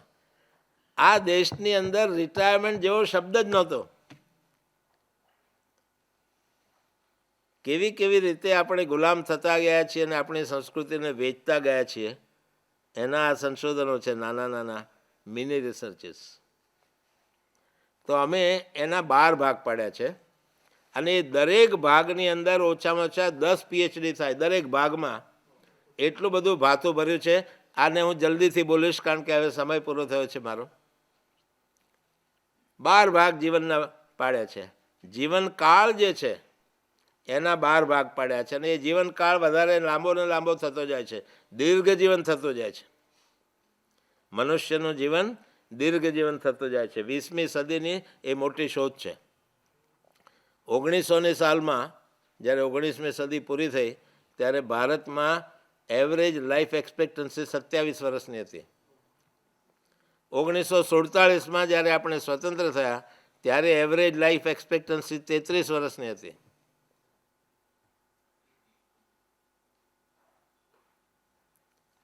અને 2000ની સાલમાં એ એવરેજ લાઈફ એક્સપેક્ટન્સી વધીને 33ને બદલે 66 વર્ષની થઈ.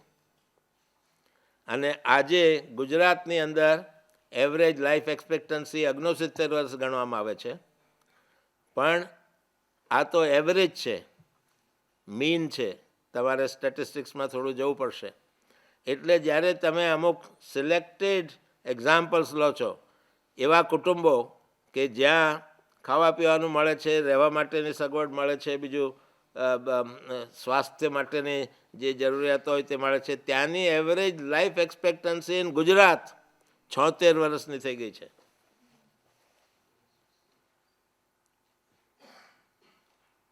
આ જે આખું વધ્યું છે એને પરિણામે આપણું જે દીર્ઘ જીવન થયું છે, જેને વધારે નિરોગી રાખવું આવશ્યક છે. નિરામય જીવન એ 21મી સદીનું એક લક્ષ્ય છે. તો એમાં અમે 12 ભાગ પાડ્યા. માત્ર સાંભળવા ખાતર, આનંદ ખાતર હું કહું છું, કારણ કે આમાં કેટલીક વાર આનંદ પણ કરવો જોઈએ. લેખિત જોઈશે તો હું આપીશ પછી. પણ દરેકની અંદર કેટલું સંશોધનની શક્યતા છે તે એને કહ્યું છે. પહેલાં 0 to 3 એટલે કે ગર્ભાધાનથી તે 3 વર્ષ સુધીને ઇનોસન્ટ ઇન્ફન્સી, પછી 4 વર્ષથી 11 વર્ષનો જે સ્ટેજ છે એનું નામ રાખ્યું છે ચાર્મિંગ ચાઇલ્ડહુડ. પછી સેકન્ડરી ગ્રોથ થવા માંડે છે, પ્યુબર્ટી સેટન થાય છે. તે 12 વર્ષથી માંડીને તે 19 વર્ષ સુધી એમાં અંગ્રેજી શબ્દો, આ બધું કામ અંગ્રેજીમાં કરેલું છે. સંશોધનો પણ અંગ્રેજીમાં, એના લખાણો, પુસ્તકો વગેરે અંગ્રેજીમાં છે. એટલે અંગ્રેજી શબ્દો થોડા મૂકવા પડે. તો એમાં આપણે શબ્દો વાપરીએ છીએ 13, 14, 15 ટીન્સ.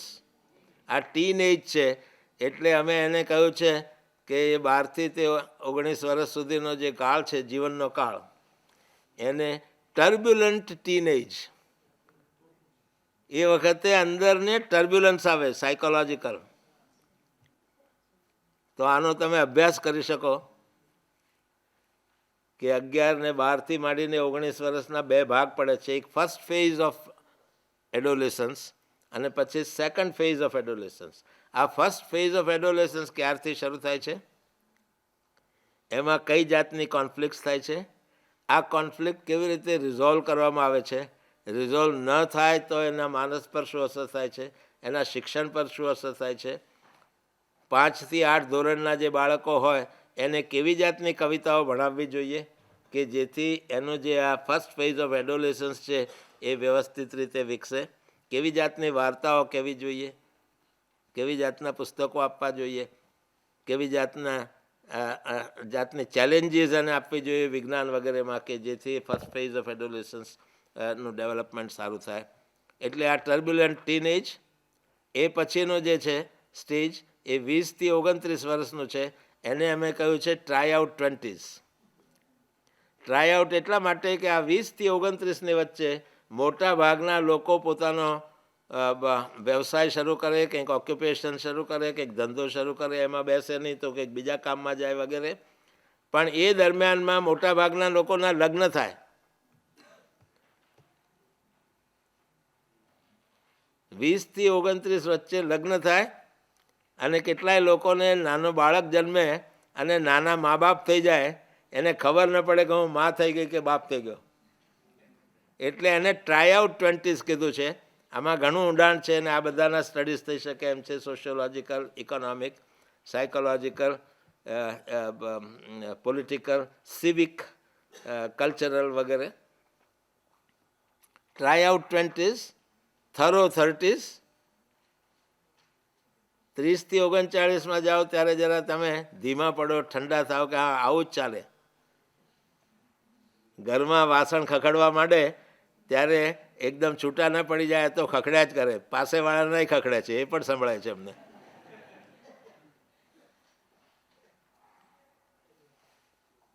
અને પછી એ સમજે કે આ મેરેજની વ્યાખ્યા શું છે. કે before 2 years of marriage, the husband speaks and wife listens. After 2 years of marriage, the wife speaks and the husband listens. And after 10 years of marriage, both speak and the neighbors listen. એની સમજ જ્યારે પડે એનું નામ થરો 30s. આ થરો 30s, ફ્લરિશિંગ 40s. મોટા ભાગના લોકો 40sમાં, 40 થી 49માં એની કમાણી સારી થાય, ઘરબાર થાય વગેરે વગેરે. પછી 50 ને 59ની વચ્ચે ફ્લેમિંગ 50s કીધું છે. જો આ જે વાત ચાલે છે તે innocent infancy, charming childhood, turbulent teenage, try out 20s, through 30s, ફ્લરિશિંગ 40s, Fleming 50s. Fleming એટલા માટે કે એ વખતે ધીમે ધીમે આપણી હેલ્થ પર અસર થવા માંડે. 50 અને 60ની વચ્ચે મોટાભાગના લોકોને કંઈક બ્લડ પ્રેશરનો પ્રોબ્લેમ થાય, કંઈક દુખાવાનો પ્રોબ્લેમ થાય, કંઈ બીજા થાય. એટલે એક બાજુ એ ફ્લરિશિંગ થતું હોય ને બીજી બાજુ આ હેલ્થ આપણને પકડે. આવી રીતે જીવનનો સમગ્ર ક્રમ ગોઠવ્યો છે. Fleming 50s, સિરીન 60s, સેન્ટલી 70s. 70 થી 80 વચ્ચેના જે હોય એ પછી ભજગોવિંદમ કરવા માંડે. સેન્ટલી 70s, અનપ્રિડિક્ટેબલ 80s. મોટા ભાગના લોકોનું જીવન સમાપ્ત થાય 80sમાં અને ક્યારે સમાપ્ત થાય એની ખબર ન પડે, અનપ્રિડિક્ટેબલ. અમે જેના ઇન્ટરવ્યૂઝ લીધા, આ તો ઇન્ટરનેશનલ સ્ટડી કરીને આ વિભાગો કર્યા છે, ત્યારે કેટલાક એમ કહે કે અમે ઉઠીએ ત્યારે અમને એમ લાગે કે આ જીવતા ઉઠ્યા છીએ કે શું થયું છે. એટલે આ એક હાથથી આ બીજા હાથને આમ ચૂંટલી ખણીએ અને જો વાગે તો થાય કે હા આજનો દિવસ જીવી ગયા. Unpredictable 80s. પણ એક નવી વાત સંશોધનમાં એ જાણવા મળી એક ઉદાહરણ સંશોધનનું આપું છું, કેવી રીતે થાય, કેવા પ્રકારનું થાય, કઈ જાતનો એનો આખો ફરક હોઈ શકે. કે જ્યારે 90 વર્ષ ઉપર વ્યક્તિ જાય છે ત્યારે એને મૃત્યુનો ડર જતો રહે છે. આ અમારા સંશોધનમાંથી અમે શીખ્યા છીએ. Research is the best way of learning. તો મોટા ભાગના લોકોએ આ ટ્રેન્ડ એનાલિસિસ છે, અને મોટા ભાગના લોકોએ કહ્યું કે ભાઈ હવે જીવા એટલું ખરું, હવે મૃત્યુનો ડર નથી, ઘણું જીવ્યા, આનંદ થઈ ગયો, સંતોષ થઈ ગયો. એટલે એને અમે અનપ્રેડિક્ટેબલ 80sમાંથી નાઇસ 90s અને સેલિબ્રેટરી સેન્ચુરિયન્સ આવા 12 ભાગ પાડ્યા છે. અને આ દરેક ભાગમાં સ્વાસ્થ્ય વિકાસ 10-12 જુદા જુદા વિકાસના વિભાગો છે. સ્વાસ્થ્ય વિકાસ, હેલ્થ ડેવલપમેન્ટ, માનસિક વિકાસ, mental development, emotional development, actional development, સામાજિક વિકાસ, સોશિયલ ડેવલપમેન્ટ, ઇકોનોમિક વિકાસ, વ્યાવસાયિક વિકાસ, ઇકોનોમિક એન્ડ ઓક્યુપેશનલ ડેવલપમેન્ટ. તો 20 વર્ષને 29 વચ્ચે ઇકોનોમિક ને ઓક્યુપેશનલ ડેવલપમેન્ટ કેવું, ત્યાંથી 30 ને 39માં જવાનું કેવું, આ દરેક ઉપર સંશોધન થઈ શકે એવું છે. આ એક મોટું પેરેડાઇમ બનાવ્યું છે, મેટા પેરેડાઇમ. અને એ જ રીતે સિવિક ડેવલપમેન્ટ, આ મોટામાં મોટી આપણી સમસ્યા છે. નાગરિકત્વનો વિકાસ કેવી રીતે થાય એ હજી આપણે પૂરેપૂરું સમજ્યા નથી, કારણ કે આપણે 150 વર્ષ સુધી નાગરિકત્વ વિના જીવેલા છીએ. આપણી પાસે, આપણે ભારતીય હતા પણ નાગરિક નહોતા. આ વાત સમજવા જેવી છે. ભારતીય હતી કારણ કે આપણા ભારત દેશમાં જન્મ્યા, આપણું કલ્ચર હતું, પણ નાગરિકત્વ નહોતું. આપણું કલ્ચર બહુ જ પાવરફુલ હતું એજ્યુકેશનની દૃષ્ટિએ પણ. ઈશાવાસ્ય ઉપનિષદમાં એજ્યુકેશનની વ્યાખ્યા આપી છે. એમાં કહ્યું છે કે વિદ્યામ ચ અવિદ્યામ ચ યસ્તદ વેદો ભયમ સહ અવિદ્યયા મૃત્યુમ તીર્ત્વા વિદ્યયા અમૃતમ અશ્નુતે. 2 પ્રકારની વિદ્યાની વાત કરી, અપરાવિદ્યા અને પરાવિદ્યા. અપરાવિદ્યા એટલે વ્યવહારની વિદ્યા. આપણે પૈસા કમાવા જોઈએ, ખાવા પીવા માટે કંઈક વ્યવસ્થા હોવી જોઈએ, રહેવા માટે વ્યવસ્થા હોવી જોઈએ, બાળકો માટે વ્યવસ્થા હોવી જોઈએ, સ્વાસ્થ્યની જ્યારે તકલીફ થાય ત્યારે વ્યવસ્થા. આનું નામ વ્યવહારિક વિદ્યા.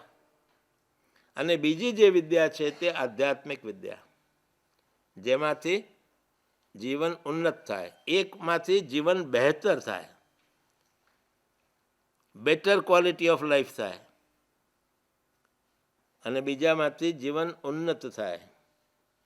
એટલા માટે સિવિક અને કલ્ચરલ ડેવલપમેન્ટ, એથિકલ ડેવલપમેન્ટ, સાંસ્કૃતિક ડેવલપમેન્ટ, અને અંતે આધ્યાત્મિક સ્પિરિચ્યુઅલ ડેવલપમેન્ટ. આ દરેક સ્ટેજ ઓફ લાઈફ જે છે એની અંદર આ બધું થાય. અને એમાંથી આપણું ઇન્ટેલેક્ચ્યુઅલ ડેવલપમેન્ટ થાય, એમાંથી ઇમોશનલ અને વેલ્યુ ઓરિએન્ટેશન અને કેરેક્ટર ફોર્મેશન થાય, એમાંથી જ આપણે કૌશલ્યો વિકસાવી શકીએ. અને એ રીતે સમગ્ર જે જીવનનો વિકાસ છે એનું દર્શન જ્યારે કરીએ ને એના જુદા જુદા વિભાગોને કેમ સુધારી શકાય, કેમ સારા કરી શકાય, એને માટેની એપ્રોપ્રિએટ મેથોડોલોજી, ક્વોલિટેટિવ, ક્વોન્ટિટેટિવ વગેરે, રિસર્ચ બેઝ સ્ટેટિસ્ટિકલ, આ તો બહુ જ મોટો વિષય છે. એટલે એ કેવી રીતે થાય એ કરવા માટે જે આપણે સંશોધનો લઈએ એમાંથી જે સર્જન શક્તિ આપણી પોતાની વિકાસ વિકસિત થાય, અને એ સર્જન શક્તિનો ઉપયોગ કરીને આપણે સત્ય શોધન કરીએ ત્યારે આપણે સાચા પીએચડી થયેલા ગણાઈએ. અને સાચા પીએચડી આવી ઓપન યુનિવર્સિટીમાંથી જ થાય જ્યાં ડિફોર્મલાઇઝેશન ઓફ એજ્યુકેશન થયું છે. એ ઓપન યુનિવર્સિટીનું નામ છે Ambedkar university. Thank you very much. आपने यहाँ संस्कृति, विकार और विनाश, तो उसके पहले जो आपने दिया प्रकृति और मनुष्यकृति यानी संस्कृति, मैं समझता हूँ सर, मैंने कहीं एक पुस्तक में पढ़ा था कि एक साइंटिस्ट थे और किसी ने उनसे पूछा कि आप अपने बेटे को क्या बनाना चाहते हैं। उनका जवाब था, मैं इसको आदमी बनाना चाहता हूँ। तो यहाँ पर यह बात लागू होती है कि संस्कृति के बाद अगर यहाँ पर टिपिकल और एटिपिकल डेवलपमेंट जो उसका विकास होता है बच्चे का, तो ये संस्कृति से मुझे यही समझ में आती है कि ये उसका एटिपिकल डेवलपमेंट है। और उसके बाद से जब वो विकृति और विनाश और विकार और विनाश में कन्वर्ट होता है तो ये टिपिकल डेवलपमेंट हो जाता है। तो मैं अपने बेटे को 5 साल के बेटे को सिखाना चाहता हूँ कि चलो इसमें संस्कार डालना है, और मैं उसको श्लोक और वार्ता सुनाता हूँ, लेकिन वो उसकी उन दिशाओं पर कम ध्यान देता है। और जब स्कूल में जाता है या बच्चों के साथ जाता है तो वो कुछ गाने सीख के आता है, जैसे कि ढिंग चिका ऐसा कुछ सोच करके। और मैं जब उसको फिर से करता हूँ तो कहता है, नहीं पापा ये नहीं, ये वाला ज़्यादा अच्छा है। तो मैं इस कंडीशन में फंसा हुआ हूँ कि मैं इस डेवलपमेंट को किस तरीके से उसको मोड़ करूँ कि जिससे कि उसका डेवलपमेंट यानी संस्कृति वो बनी रहे और आने वाला फ्यूचर जो है उसका अच्छा हो। मेरा यही प्रश्न है सर। જે પહેલો પ્રશ્ન છે, ગાંધી પ્રસ્તુત છે કે નહીં, એ બહુ જ અગત્યની વાત છે. ગાંધીજીના ગયા પછી માત્ર કેળવણીમાં જ નહીં પણ બીજા ઘણા ક્ષેત્રોમાં ગાંધીજીને બીજી વાર મારી નાખવામાં આવ્યા. ગાંધીજીને પહેલી વાર માર્યા પણ પછી એમને બીજી વાર મારી નાખવામાં આવ્યા, કારણ કે ગાંધી મૂલ્યોને એક બાજુએ મૂકીને આપણે દેશનો વિકાસ કરવામાં પ્રયાસ કરવા માંડ્યા અને એમાં આપણે બિલકુલ નિષ્ફળ ગયા છીએ. નિષ્ફળતાનું એક એવિડન્સ, સંશોધનમાં એવિડન્સ એ બહુ ઇમ્પોર્ટન્ટ વસ્તુ હોય છે. તમે જે કંઈ કહો છો એ સાચું છે કે ખોટું, એને માટે એવિડન્સ જોઈએ. એનો એવિડન્સ એક નાનકડો આપી દઉં. હમણાં 15-20 દિવસ કે મહિના પહેલાં પાર્લામેન્ટની અંદર એક ઠરાવ પસાર થયો કે ભાઈ જે લોકો ગરીબ છે એમને 2 રૂપિયે કિલો ઘઉં કે 3 રૂપિયે કિલો ચોખા કે એવું કંઈક વાત થઈ, એ લોકોને સસ્તું અનાજ આપવું. તો કેટલા ટકા લોકોને આ અનાજ આપવો પડશે એને જ્યારે શોધ થઈ ત્યારે છાપાઓમાં પણ આવ્યું. મેં પણ જે ડોક્યુમેન્ટ્સ ભેગા કર્યા, કારણ કે ભારત સરકાર સાથે હજી મારે થોડો સંબંધ છે, રાજ્ય સરકાર સાથે પણ સંબંધ છે, એટલે ડોક્યુમેન્ટ્સ ભેગા કર્યા તો 67% આ દેશના 67% લોકોને આ જાતને જરૂરિયાત, જેને બિલો ધ પોવર્ટી લાઇન BPL કહેવામાં આવે છે, 67% લોકો. અને પછી એ જોયું કે આ 67% લોકો ક્યારે, તો કે આપણે સ્વતંત્ર થયા પછી 67 વર્ષ ગયા તે દરમિયાનમાં આપણે જે વિકાસ કે વિકાર કર્યો એમાં 67% લોકો બિલો ધ પોવર્ટી લાઇન થઈ શક્યા. આ આપણું સર્વૈયું છે. ગાંધીએ એ શીખવ્યું કે ભાઈ તમે ગામડામાં રહો છો, કાંતણ કરો, વણાટ કરો, બાગાયત કરો, બીજા આવા કાર્યો કરો અને ઉદ્યમશીલતા, ઉદ્યોગશીલતા અને એને જીવનના બધા ઘટકો સાથે જોડી દો. એક સુંદર જીવન જીવો અને શાંતિથી, સમતાથી, આનંદથી, સમૂહ ભાવનાથી તમે જીવનને, તમારી જીવનને વિકસાવો, વિતાવો. આ વાત આપણે બિલકુલ ભૂલી ગયા. એને પરિણામે આજે સ્વતંત્રતાના 67મે વર્ષે આ દેશમાં 67% લોકો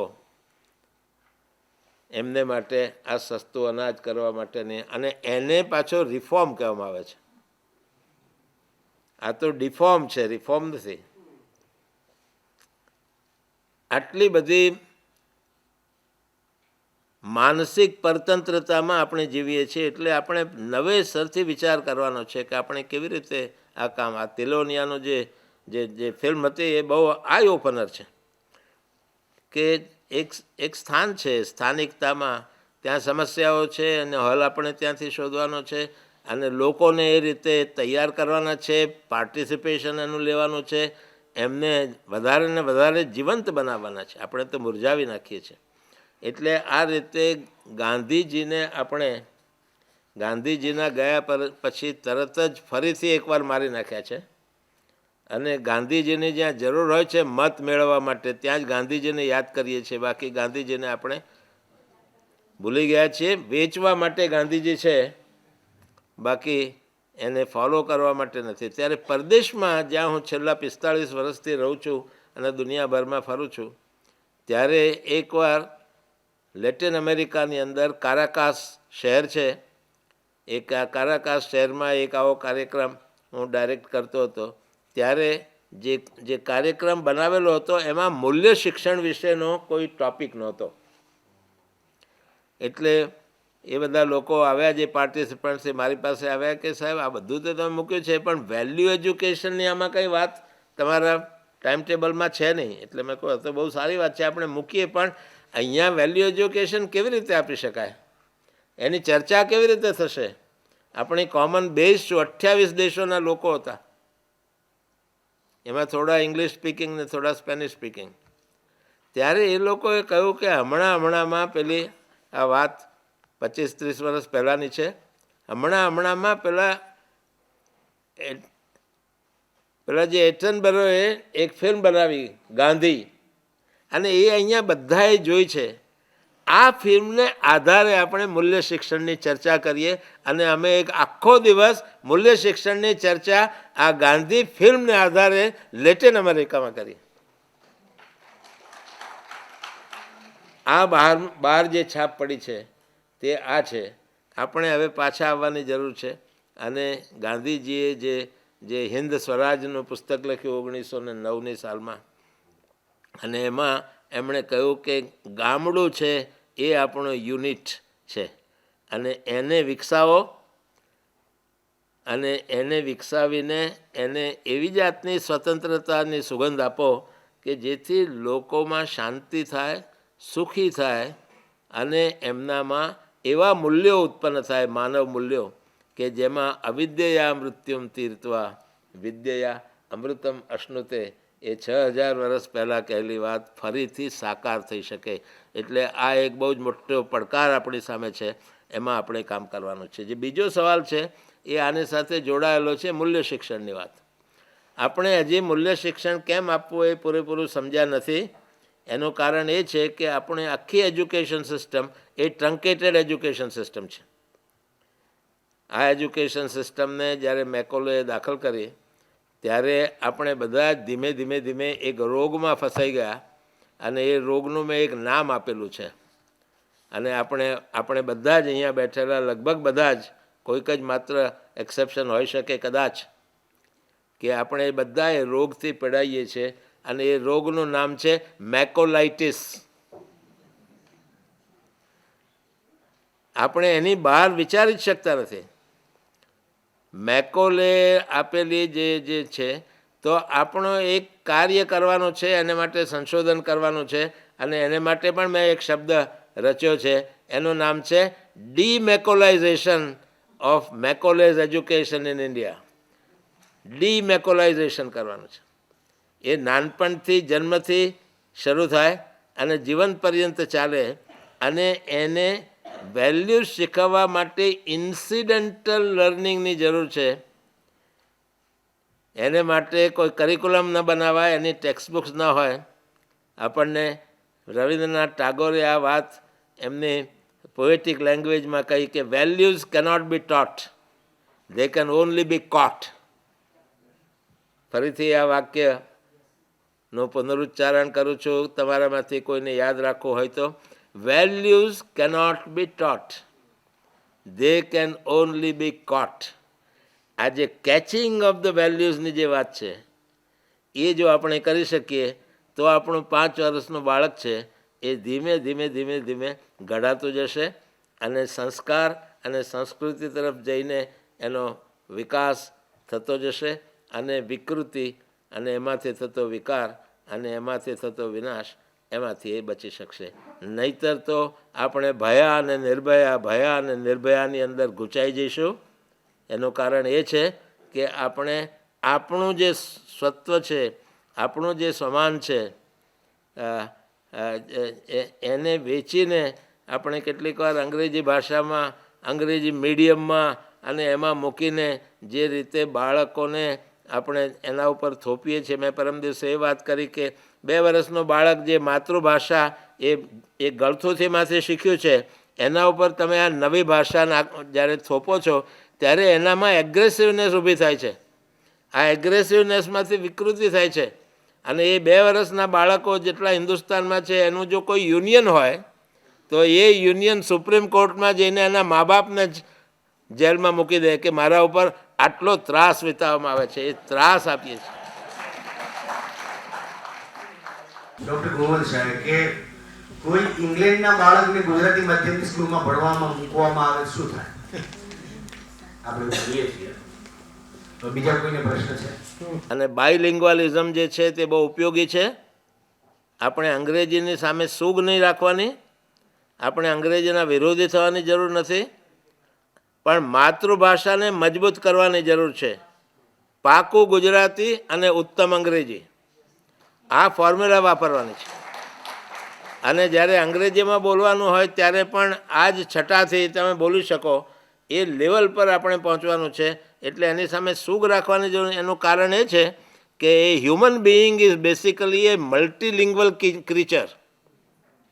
આપણે ઘણી ભાષાઓ શીખી શકીએ છીએ. આ એક અગત્યની વાત છે. અને બાયલિંગ્વાલિઝમ કે ટ્રાયલિંગ્વાલિઝમ થાય ત્યારે આપણો ચેતાતંત્ર છે એમાં વધારે ફ્લો ઓફ બ્લડ જાય છે, એને લીધે વધારે ઓક્સિજન મળે છે અને એટલા માટે આપણું મગજ છે તે વધારે વિકસે છે. આ બાયલિંગ્વાલિઝમ એ વિકસવાની પ્રક્રિયા છે.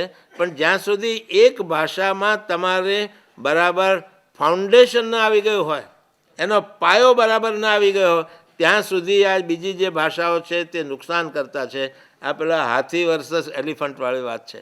પારસી સાહેબનું જે કાર્ય છે એવું ઘણા વર્ષોથી એમને જાણું પણ છું. અમે દુનિયામાં જુદી જુદી જગ્યાએ મળેલા છીએ અને હું એમને બહુ સારી રીતે સમજવાનો પ્રયાસ કરું છું. એમનો જે સવાલ છે એ સવાલને જ આપણે પહેલાં સમજીએ, એ મારો પહેલો જવાબ છે. પારસી સાહેબ ક્રાંતદર્શી છે. એમનામાં ક્રાંતદર્શિતા છે. એટલે આ જેમાં આપણે ખાબોચિયામાં પડ્યા છીએ એ ખાબોચિયામાંથી બહાર નીકળવા માટે ક્રાંતિકારી એક્શન શું લઈ શકાય, અને તે પણ એવી રીતે લેવાનું કે ભાઈચારાથી, પ્રેમથી, શાંતિથી, આનંદથી. એટલા માટે તમને એમણે એ વાતમાં ગૂંથી લીધા છે. એમની એક ક્રાંતદર્શિતા છે.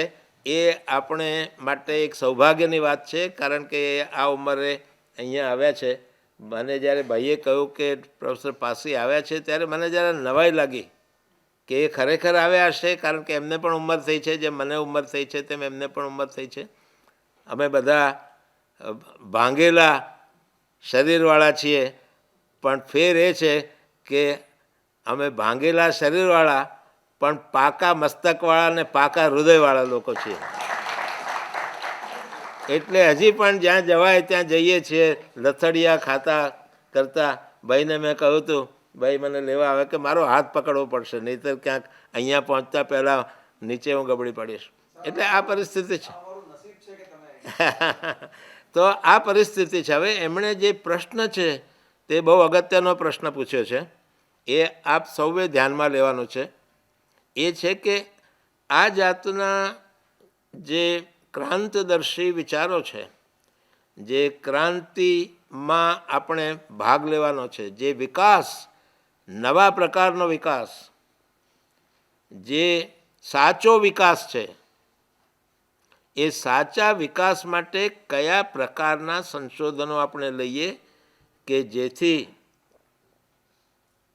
આપણા સંશોધનો ધીમે ધીમે ટીપે ટીપે સરોવર ભરીને પણ આપણને સત્ય દર્શન તરફ, સાચા માર્ગ તરફ લઈ જાય. એક બે નાના ઉદાહરણો આપી દઉં કે એક સ્ટડી તમે લઈ શકો કે 0 to 3 વાળો જે પેલો નાનકડું ઇનોસન્ટ ઇન્ફન્સીવાળું બાળક, એને 2 પરિસ્થિતિમાં એનો અભ્યાસ કરો. એક પરિસ્થિતિ એવી કે જેનો વિકાસ માતૃભાષામાં જ થાય છે, અને બીજી પરિસ્થિતિ એવી કે જ્યારે એ બાળક જન્મે અને થોડા મહિના થાય એટલે એના ઉપર અંગ્રેજી શબ્દો થોપવામાં આવે અને એનો કેવો વિકાસ થાય છે એ વિકાસને 3 રીતે જોવાનો. એક માનસિક વિકાસ, ઇન્ટેલેક્ચ્યુઅલ ડેવલપમેન્ટ, બીજો ભાવાત્મક વિકાસ, સંવેદનાત્મક વિકાસ, મૂલ્યાત્મક વિકાસ, ઇમોશનલ ડેવલપમેન્ટ, અને ત્રીજો એનો હિસ્સો એ ક્રિયાત્મક વિકાસ, કાર્યાત્મક વિકાસ, કૌશલ્યાત્મક વિકાસ. આ 3 પ્રકારના વિકાસને દ્રષ્ટિમાં રાખીને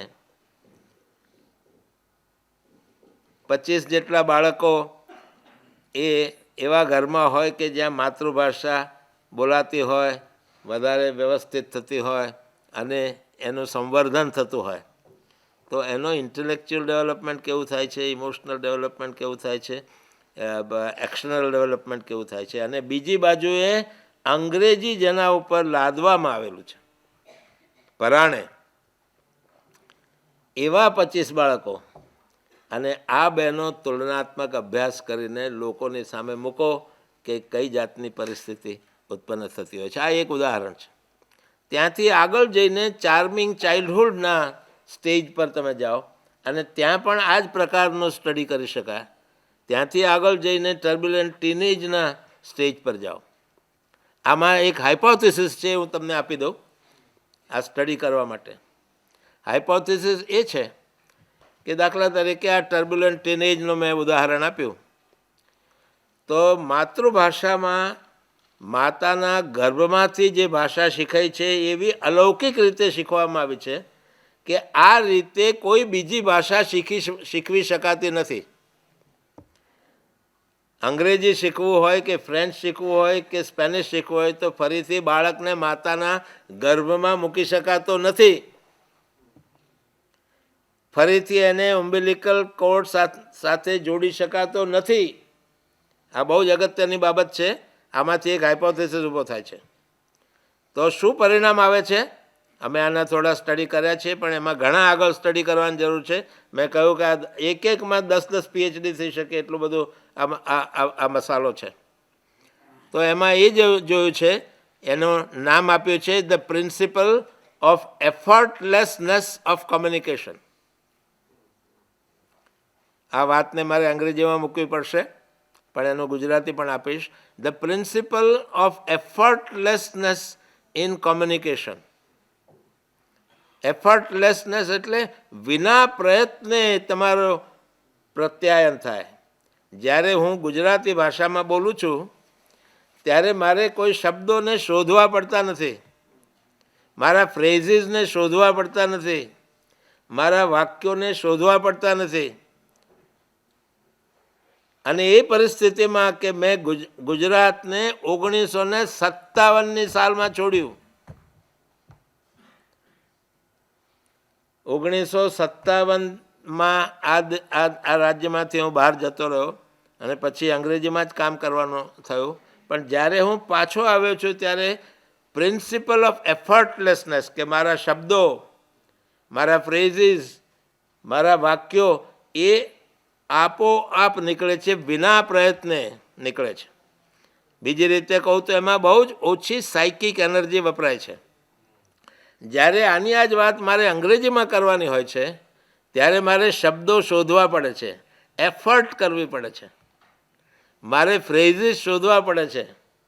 વાક્ય રચના થાય ત્યારે અંદર ખાનેથી સાયકોલોજીકલી હું ચેક કરું છું કે આમાં હું કોઈ ગ્રામરનો ગોટાળો તો કરતો નથી ને. એટલે મારે જે સાયકિક એનર્જી છે તે વધારે વપરાય છે. હવે મારો હાઇપોથિસિસ આવે છે, જ્યારે તમે પરભાષામાં અભિવ્યક્તિ કરો છો અને આવી રીતે આંતરિક સાયકિક એનર્જી વધારે વપરાય છે ત્યારે તમારું જે થિંકિંગ પ્રોસેસ છે એ લોઅર ઓર્ડર થિંકિંગ થાય છે.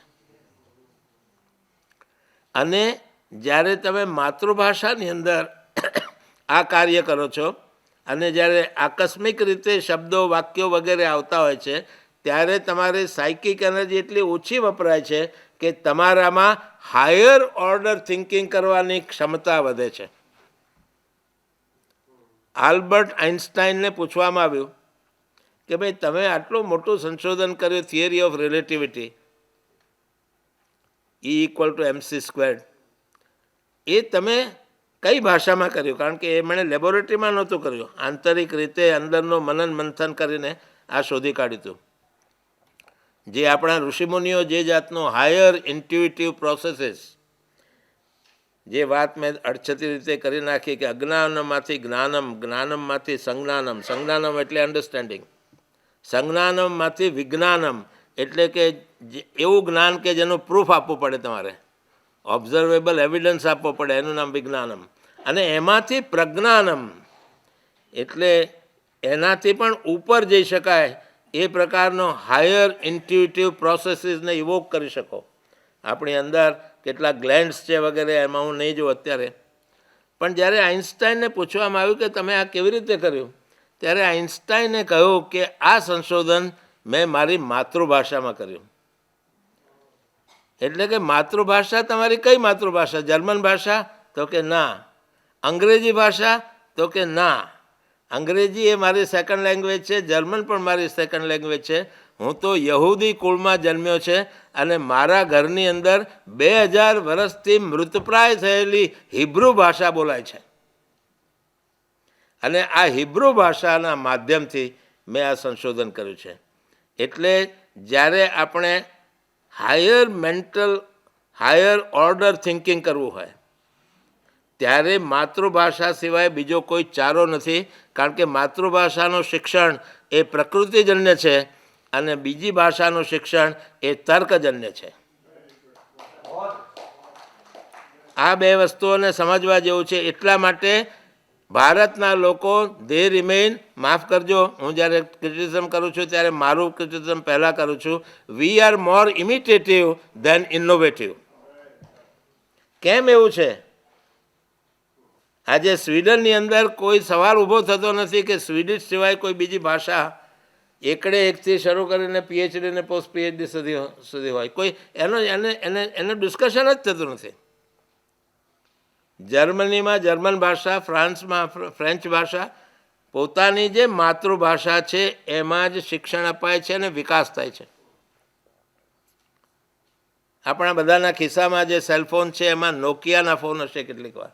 નોકિયાનો જે દેશ છે ફિનલેન્ડ, એ નાનકડો દેશ છે, 50 લાખ લોકોની વસ્તી છે, અમદાવાદ કરતાં આખા દેશની વસ્તી ઓછી છે. પણ એ આ જાતનું સંશોધન કરીને આખી દુનિયામાં ફેલાવી શક્યા છે. એનું કારણ એ છે કે એનો એકડે એકથી તે PhD સુધીનો અભ્યાસ એ ફિનિશ લેંગ્વેજમાં થાય છે. બીજો એક દેશ છે આઇસલેન્ડ, જેની વસ્તી માત્ર 35 લાખની છે. 35 લાખની વસ્તી, અમદાવાદનો એક નાનકડો ભાગ. ત્યાં આઇસલેન્ડિક ભાષાની અંદર એકડે એકથી છેક સુધી ભણાવાય છે. આપણે જે કહેવા છીએ કે આપણે પ્રશ્ન પૂછીએ છીએ કે આપણે માધ્યમ ગુજરાતી હશે કે અંગ્રેજી, એની કમનસીબી જે છે એનું પરિણામ શું છે તે આપણે સમજવાનું છે. કે જ્યારે તમારે ક્રિએટિવિટીના લેવલ પર જવાનું છે, સર્જનાત્મકતાના લેવલ પર જવાનું છે, જ્યારે તમારે સંશોધનાત્મક લેવલ પર કરવાનું છે, એનું નામ છે હાયર ઓર્ડર થિંકિંગ. જે માહિતી આપણને મળે છે એ લોઅર ઓર્ડર થિંકિંગ છે, જ્ઞાન છે તે. એમાંથી અર્થ ગ્રહણ થાય છે એટલે અન્ડરસ્ટેન્ડિંગ ઊભું થાય છે, એ થોડુંક ઊંચું છે. એમાંથી અર્થઘટન થાય છે. તમે ગુજરાતી ભાષાના શિક્ષણવિદ છો એટલા માટે આ ગુજરાતીમાં શબ્દો આપું છું, મારી પાસે તો અંગ્રેજી શબ્દો છે આ બધા.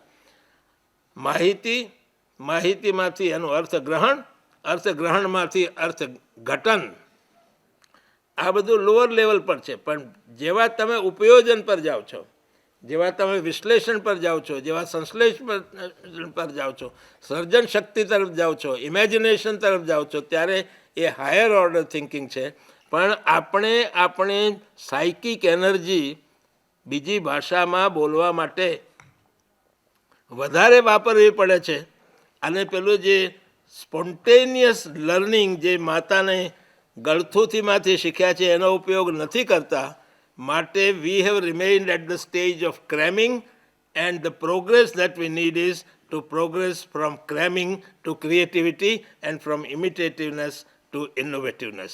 એ કરવા માટે આ આખી આવશ્યકતાની જરૂર છે. કે અમે અત્યારે લાસ્ટ 2 મહિના પહેલા જ મકાઉ જઈ આવ્યા અને લાસ્ટ વીકમાં જ પેપરમાં આવ્યું વર્લ્ડમાં સૌથી વધારે $453 બિલિયન નું બિઝનેસ કેસિનો કરે છે મકાઉ. અને ત્યાં તમે કોઈ પણ જણને if you talk in English also in China એ તમારી વાત સમજતા નથી, તમારાથી વાત નથી કરતા. 100% સાઇન લેંગ્વેજમાં ટુરિસ્ટને અટ્રેક્ટ કરીને આટલું બિઝનેસ કરી શકે છે. ધેટ ઇઝ વોટ ઇઝ એમની જે લોકલ લેંગ્વેજ ઉપર એમનું એટલું એ લોકો પોતાની જ લેંગ્વેજને એટલું પ્રેમ કરે છે કે તમે એમને ઇંગ્લિશમાં વાત કરો તો તમારાથી ઘણા કરે છે. That is my example. અને મારે ક્વેશ્ચન એ પૂછવું છે કે જેમ તમે જે ઇન્ફોર્મલ લર્નિંગની વાત છે કે there is a different form of learning, practical learning કહીએ એની વાત છે. જ્યારે આપ કોઈ કહે છે જે કે હું પોતે સીએ છું પણ હું કોઈ પણ મારા કલીગને કોઈ પણ મારા ફ્રેન્ડ સર્કલમાં એમને કહું છું કે અત્યારે સીએમાં આ પ્રોબ્લેમ છે કે આ નથી કરો તો બધા એક જે સૌથી મોટો ક્વેશ્ચન કરે છે કે ભાઈ તું થઈ ગયો છે ને એટલે કહે છે. એક એમના અંદર એ વસ્તુ આવે છે કે હું એમને ડિસ્કરેજ કરવા માંગુ છું કે હું મારે કોમ્પિટિશન અવોઇડ કરવા માંગુ છું. આ પરસેપ્શનથી કેવી રીતે લડવું in informal teaching or in practical teaching, આ પરસેપ્શનને કેવી રીતે ફાઇટ કરવું જોઈએ એ મારો પ્રશ્ન છે. અને આપણે ત્યાં જે મોટામાં મોટો પ્રશ્ન છે તે એ છે કે આપણે આપણી અસ્મિતાને ભૂલી ગયા છીએ. આપણી અસ્મિતાને આપણે વેચી ખાધી છે. આપણને આપણામાં જ પૂરી શ્રદ્ધા નથી કે આઈ કેન ડુ ઇટ. પેલા ઓબામાએ કહ્યું ને yes we can do it. આ yes we can do it વાળી વાત હજી આપણે ત્યાં આવી નથી. આપણે બહુ કચાશમાં છીએ. એમાં આપણે આગળ વધવાનું છે અને સમગ્ર જીવનને જોવાનું છે. એની અંદર જે જુદા જુદા પાસાઓ છે એ બધાને જ જોવાના છે. માત્ર ઇકોનોમિક અને ઓક્યુપેશનલ નહીં. તમને જે કહેવામાં આવે છે એટલા માટે કહેવામાં આવે છે કે એક ઓક્યુપેશનલ પરસેપ્શન છે અને એ પરસેપ્શનને આપણે ધીમે ધીમે બતાવવાનું છે કે નહીં આને આ પરસેપ્શન સાચું નથી. એક હોલિસ્ટિક પરસેપ્શન જુઓ, એક સમગ્રતાદર્શી વિચાર કરો. અને એ સમગ્રતા જ્યારે તમે જુઓ છો ત્યારે પછી આ નાના નાના વાડાઓ છે તે ધીમે ધીમે તૂટવા માંડે છે. એક સાથે નથી તૂટતા, પણ તમારે તમારી અંદર પહેલાં આત્મશ્રદ્ધા હોવી જોઈએ. એક કવિએ કહ્યું છે કે દિવાલો દુર્ગ નહીં ફાટે, તમારી આત્મશ્રદ્ધા. તો આ આત્મશ્રદ્ધા એ આપણે ચૂકી ગયા છીએ. અત્યારે આપણને આપણામાં જ વિશ્વાસ નથી. આપણને એમ થાય કે આ સાચું કે તે સાચું, આ સાચું કે તે સાચું. એટલે માતા પિતા પણ મૂંઝાણા છે. એમને પણ ખબર છે કે આ અંગ્રેજીમાં મૂકવાથી લોઅર ઓર્ડર થિંકિંગ થશે, ઇમિટેટિવનેસ આવશે અને ઇનોવેટિવનેસ નહીં આવે. પણ પ્રોબ્લેમ જે થયો છે તે આ પ્રજા ભાષાની સામે પૈસા ભાષાની વાત આવી ગઈ છે. આ પૈસા માટે કરવામાં આવે છે. ખરેખર તો એ અંગ્રેજી શીખનારાઓ કંઈ બધા જ બહુ પૈસાદાર થાય છે એવું માનવાને કારણ નથી. અને ઉલટા એ નુકસાનમાં જાય છે. જે સંસ્કૃતિ છે, જે ભાષા છે, જે સર્જનાત્મકતા છે, જે કાવ્યો છે, જે ઉખાણાઓ છે, જે વાર્તાઓ છે, એનાથી એ વંચિત રહી જાય છે અને એમનું જીવન છે તે ખોખલું થઈ જાય છે. પણ આને માટે આપણી પાસે આત્મશ્રદ્ધા નથી, જે મકાઉમાં તમે જોઈ. અને માત્ર મકાઉમાં નહીં, તમે આગળ ચાઇનામાં જાઓ ત્યારે પણ એ પરિસ્થિતિ છે. આગળ જાપાન જાઓ તો જાપાનમાં કોઈ એવી ચર્ચા થતી જ નથી કે જાપાનીઝ સિવાય બીજી કોઈ ભાષા એ શિક્ષણની ભાષા હોઈ શકે. હું તો 3 વર્ષ સુધી જાપાનમાં રહ્યો છું અને ત્યાંથી આખા એશિયા ખંડ માટેના સંશોધનો કર્યા છે. એટલે હું પર્સનલી જાણું છું કે આ વાત જ નથી. પણ આપણે આપણી આત્મશ્રદ્ધા ગુમાવી છે. એ આત્મશ્રદ્ધાને ફરીથી લાવવા માટે શિક્ષણને વિશાળ ક્ષેત્રમાં જોવું પડશે અને જુદા જુદા ભાગો છે એમાં સંશોધન કરીને એવિડન્સ આપીને તમારે બતાવવું પડશે. આજે આપણી પાસે એવિડન્સ નથી. તમારા મારા જેવા વાત કરે કે આના ઉપર આપણે અંગ્રેજી થોપવામાં આવે છે, પણ એ થોપવામાં આવે છે એટલે શું એનું સંશોધન કરો અને તમને બહુ સ્પષ્ટ રીતે સમજાશે કે આ બાળકમાં તમે નાનપણથી વિકૃતિ ઉત્પન્ન કરો છો. કઈ જાતની વિકૃતિ છે? પહેલી તો એગ્રેસિવનેસ થઈ જાય. આ બાળક બહુ જ એગ્રેસિવ થાય, અંદરથી ઉકળતો હોય, એનો આનંદ જતો રહે, એનું બાળપણ જતું રહે, આવા બધા પ્રશ્નો થાય છે. એટલે આવા સંશોધનોને લઈને, અને એવા બીજા ઘણા ઉદાહરણો છે પણ આ એક બે ઉદાહરણ પૂરતા છે, એ લઈને આપણે એક નવી રીતે સર્જનશીલતાનો વિકાસ કરવાનો છે આ યુનિવર્સિટી દ્વારા. Doctor Baba Saheb Ambedkar open university.